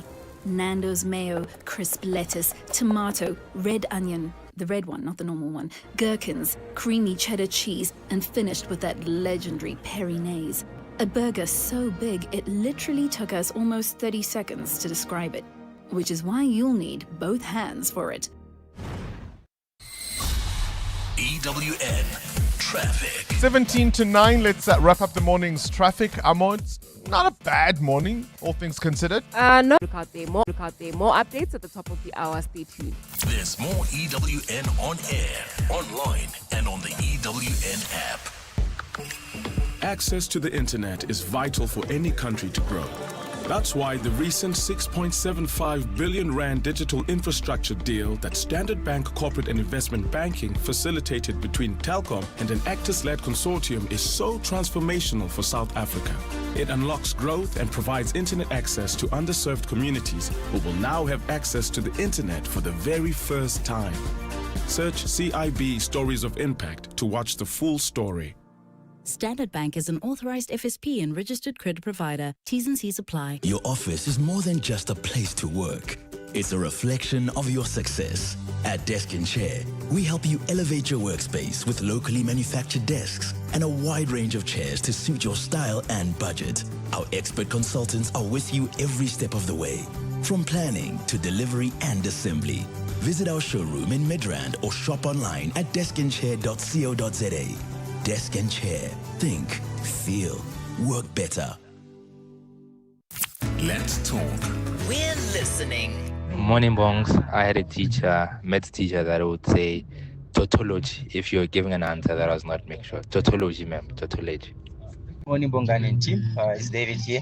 So what I remember back then, I used to be a fast writer. So I'll finish a 3 hours exam in like 1 hour. So my teachers used to force me to sit down and go through my questions again. Hi, Bongs. Classic story. I was at a bar with some friends and their son was there. And a concerned dad said, "How's it going? How's studying for exams going? Are you ready? I don't know if you should stay out too late tonight." And the reply was, "Hey, Dad, can always rewrite an exam. Can never relive a party." Thought it was a classic. We're talking, of course, about writing matric exams and your teachers doing the rounds and the comments they used to say. Clement Manyatela is in the studio. Were you one of those who would write a 3-hour paper in 30 minutes? Yeah, which is why I would fail it sometimes. Yeah, but I was always that guy. Don't rush yourselves. Yeah, and I'm always like, go to what you are strong in. And figure that out. Start there first so that you know how to maximize on the time. And then you can go to what's more complex. But I'm that guy that always used to finish early when I was in high school. Now that I'm older and I'm at university, I'm back at school, I am the guy that submits like 30 seconds before the deadline. Yeah. Wait till you have a tech fail that day. Hey? I've had those. Yeah, not the best strategy. I've had those. What's on the show this morning? So coming up on the show today, 3 conversations on the 702 open line. The first one, Brown Mokhotsi. Did he survive an assassination or not? Or was it staged? Because so far, based on the information I have, it really sounds very shaky. This is a guy who's supposed to be going to the Madlanga Commission very soon. He asked for an extension the last time they asked him to come and appear. And I'm told that yesterday, as early as yesterday, he was in a conversation with the Madlanga Commission to finalize issues around when he's going to appear. Is this something that he's staging to try and make an argument why he won't be able to go there? Because he didn't even open a case last night, you know? The police said, you called us when you were short, but you don't want to open a case? And he said, I'm fearing for my life. And he told them, I'll come this morning to open a case. The police are still waiting for him. Sounds very fishy. The second question I want to ask the listeners is, the parliamentary inquiry today, they're going to hear from another deputy minister of police. I think that's a waste of time.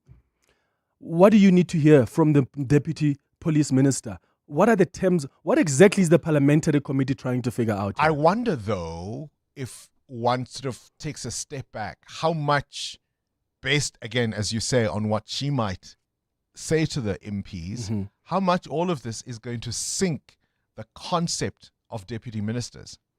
And remember, the first deputy minister has already sunk it. Yeah, and he maybe didn't cover himself with glory. Exactly. So but what will she have known that he didn't? That he didn't know. And I just think it's a waste of time. There are significant people we want to hear from. Colin, Andrea Johnson.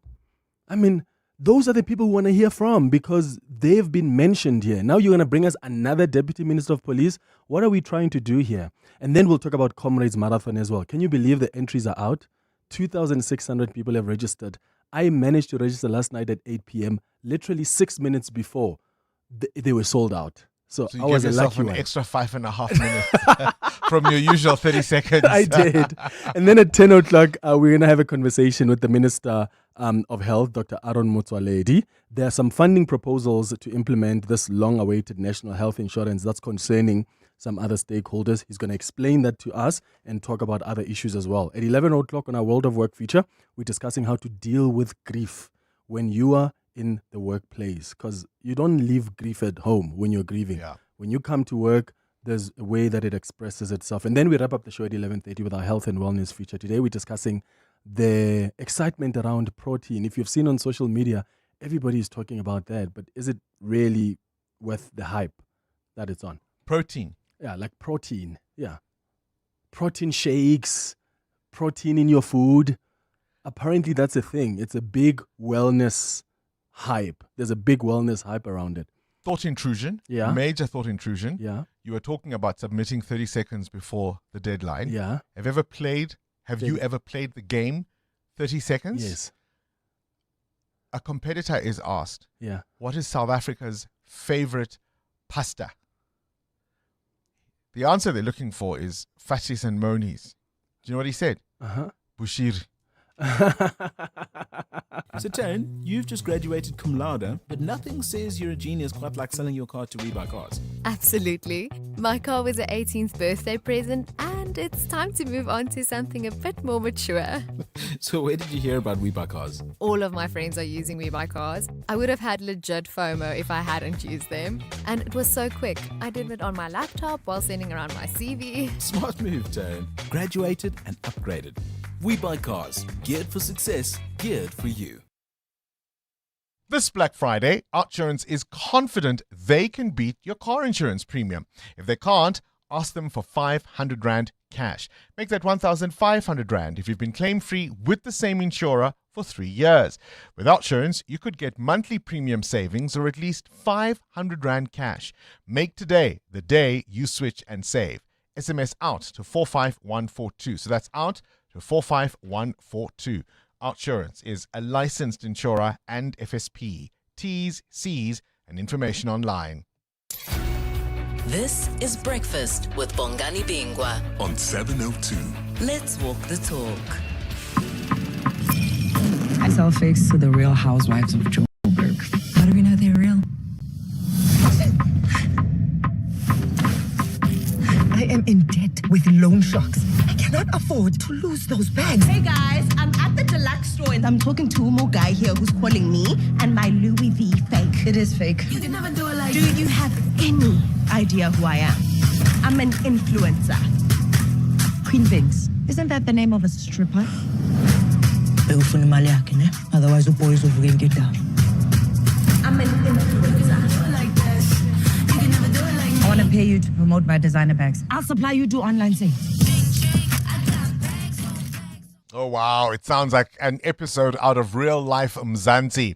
What am I talking about? Netflix has a brand new local series that is all about the hustle. You can follow BK, a single mom played by Joanne Reiger, who teams up with a wannabe influencer, Pinky, played by Cindy Mahlangu. The idea is to sell fake luxury handbags online. But then there's a twist. A dangerous crime boss and the police both come knocking, and things get dicey very quickly. It's a stellar cast, people like Thapelo Mokoena, Hamilton Dlamini, and even Miss Universe herself, Zosbini Tunzi. It premiered on Netflix this past Friday, the 31st of October, and it's already making the waves in the country and beyond. And I'm pleased as punch to tell you that with the studio, we've got the head writer and the creator of this series, Kudi Maradzika. A very good morning to you and welcome to 702 Breakfast. Thank you. Morning and good morning to everyone listening. Were you just scrolling through, I don't know, Instagram one day and thought, oh yeah, here we go. There's a story sitting right there. No, so funny stories. I actually used to be an influencer at some point in my life. I did it as a side hustle. So I have some insight into the world, but my actual profession is as a producer, writer, and I had a journalism background. So if you mash those two things together, I guess what you get is an idea for behind the scenes look into a world that everyone is curious about, but we haven't actually gotten the chance to see. And of course, this is a fictionalized account. It's not to suggest that every influencer is doing exactly this, but certainly that's a world that really is a recipe for intrigue, for things not being always what they seem, right? Yes, completely. I think what is important with the story to realize is that there's the gloss and the grit of Joburg. I mean, we all experience it from the Sandton and the parts of town that we capture in the show. And I think that balance was very important to me to show and to highlight and to showcase. Tell me about the illusion of the luxury lifestyle and influencing, and it all looks glossy online and on social media, but the reality is often far from that, isn't it? Well, I can only speak to what I know and what I've experienced, and what I can say is that there's always two sides to a story, right? And I think we try and emphasize that as much as possible in the story. And to your point, we're not saying that every influencer is a bad influencer. However, we are saying that there's more to this world than just what we experience. And certainly your drama highlights the idea that if not all that glitters is gold, there could be all sorts of unsavory elements around this world. Correct. And I suppose it's also really balanced in the characters as well and what you see in their story, because one is a mother who's striving hard to provide for her son, and the other is an influencer who just wants a sense of validation. So in presenting that, what I'm trying to show is the balance, right? Because they're not just clear-cut a mother and an influencer. They're people with emotion, with range, with depth, with, complexity. I mean, one of these characters has to deal, I think, with a child with special needs, for example. Explain that. Well, I haven't seen that represented in the media, and I thought that was really important because I don't think there's awareness around that, because it is actually quite expensive and difficult to cater for a child with special needs. And, as a single mother, you don't necessarily always have the resources for that. So I thought that was quite unique. Tell us how you weave that into the story. Well, it comes from BK and what she has to provide for her son. And essentially it is, she wants to get her son into a specialized school for children on the spectrum, and she can't afford that. So the child is stuck in a school that's not really specialized for him. And you can see how he's not coping at the beginning of the story. So her entire goal is to provide for her son and to make sure that he goes to a school where his needs are catered for. And that's part of the layered complexity of these characters. It isn't just about avarice, but this is a person with real needs and a family to provide for. And therefore the hustle isn't just about, hey, let me be amazing, but there are actual real deep-seated issues to be addressed. Absolutely. The story is about survival, survival as a single mother, survival in the aspects of being an influencer and seeking a sense of validation and not feeling whole in the things you do to make yourself feel whole. Tell me about the cast. We know the talents of people like Thapelo Mokoena well enough, Hamilton Dlamini, but what an inspired choice to have Zosbini Tunzi as well. Yes, Zosie was amazing. I think we went through extensive casting for the role of Naomi, and she was the best. And she came in with her A game every single day on set. Every single person did. And it was really inspiring to see everyone on the floor every day putting in their best. And yes, kudos to the cast. A story like this, in my head, often is about the characters as you've written them, but also the place, the city, Johannesburg. How much does it feature in the backdrop as kind of a character of its own? Joburg is such an interesting place, and I don't think we've actually fully explored the range of what it is. I mean, we've got, as I mentioned before, Sandton, which is glossy and, shiny and brilliant. And then you've got the other aspects, which is aspects in town, which is a complete opposite of Sandton. And that polarity for me visually and in the story is something so interesting to engage in. And I think it's a reality that we live every day. We just haven't seen it juxtaposed in that way before. It's been out since the 31st of October. The reception so far? It's overwhelming. People are loving it, and you can only be grateful for something like that because you never expect that something is going to resonate this much with people, and it is. Is there room for more seasons, at least season 2? I'm crossing fingers that is the case, yes. And as you write a season for something like this, how much do you leave room for more in case, of course, the audience responds to it positively? Well, in my head, when I pitched the story, it was always, more than one season. So I know exactly where the story is going to end in my mind. Obviously, I'm not going to share it with everyone, but... I mean, you could. No, I'm not going to do that. You guys are going to have to tune in. Well, at the very least, we can tune in for the first season. BK and Pinky, a new Netflix crime comedy, is out on Netflix. And of course, Kudi Maradzika is the screenwriter, who's also a director, a producer, and performer in her own right. Yes. Thank you very much for coming to talk to us. Everyone. 702 Breakfast. All right. 702 podcasts are on 702.co.za. Look at the time. That's all we have time for you for today for this edition of 702 Breakfast. We'll see you tomorrow morning, bright and early. The Clement Manyatela Show starts now. This is EWN. Good morning, I'm Spiso Zulu. A security specialist has been arrested for bypassing G20 security protocols at Nasrec. It's understood the operations director of a security firm was attempting to prove that South Africa doesn't have sufficient measures in place for the upcoming G20 leaders' summit.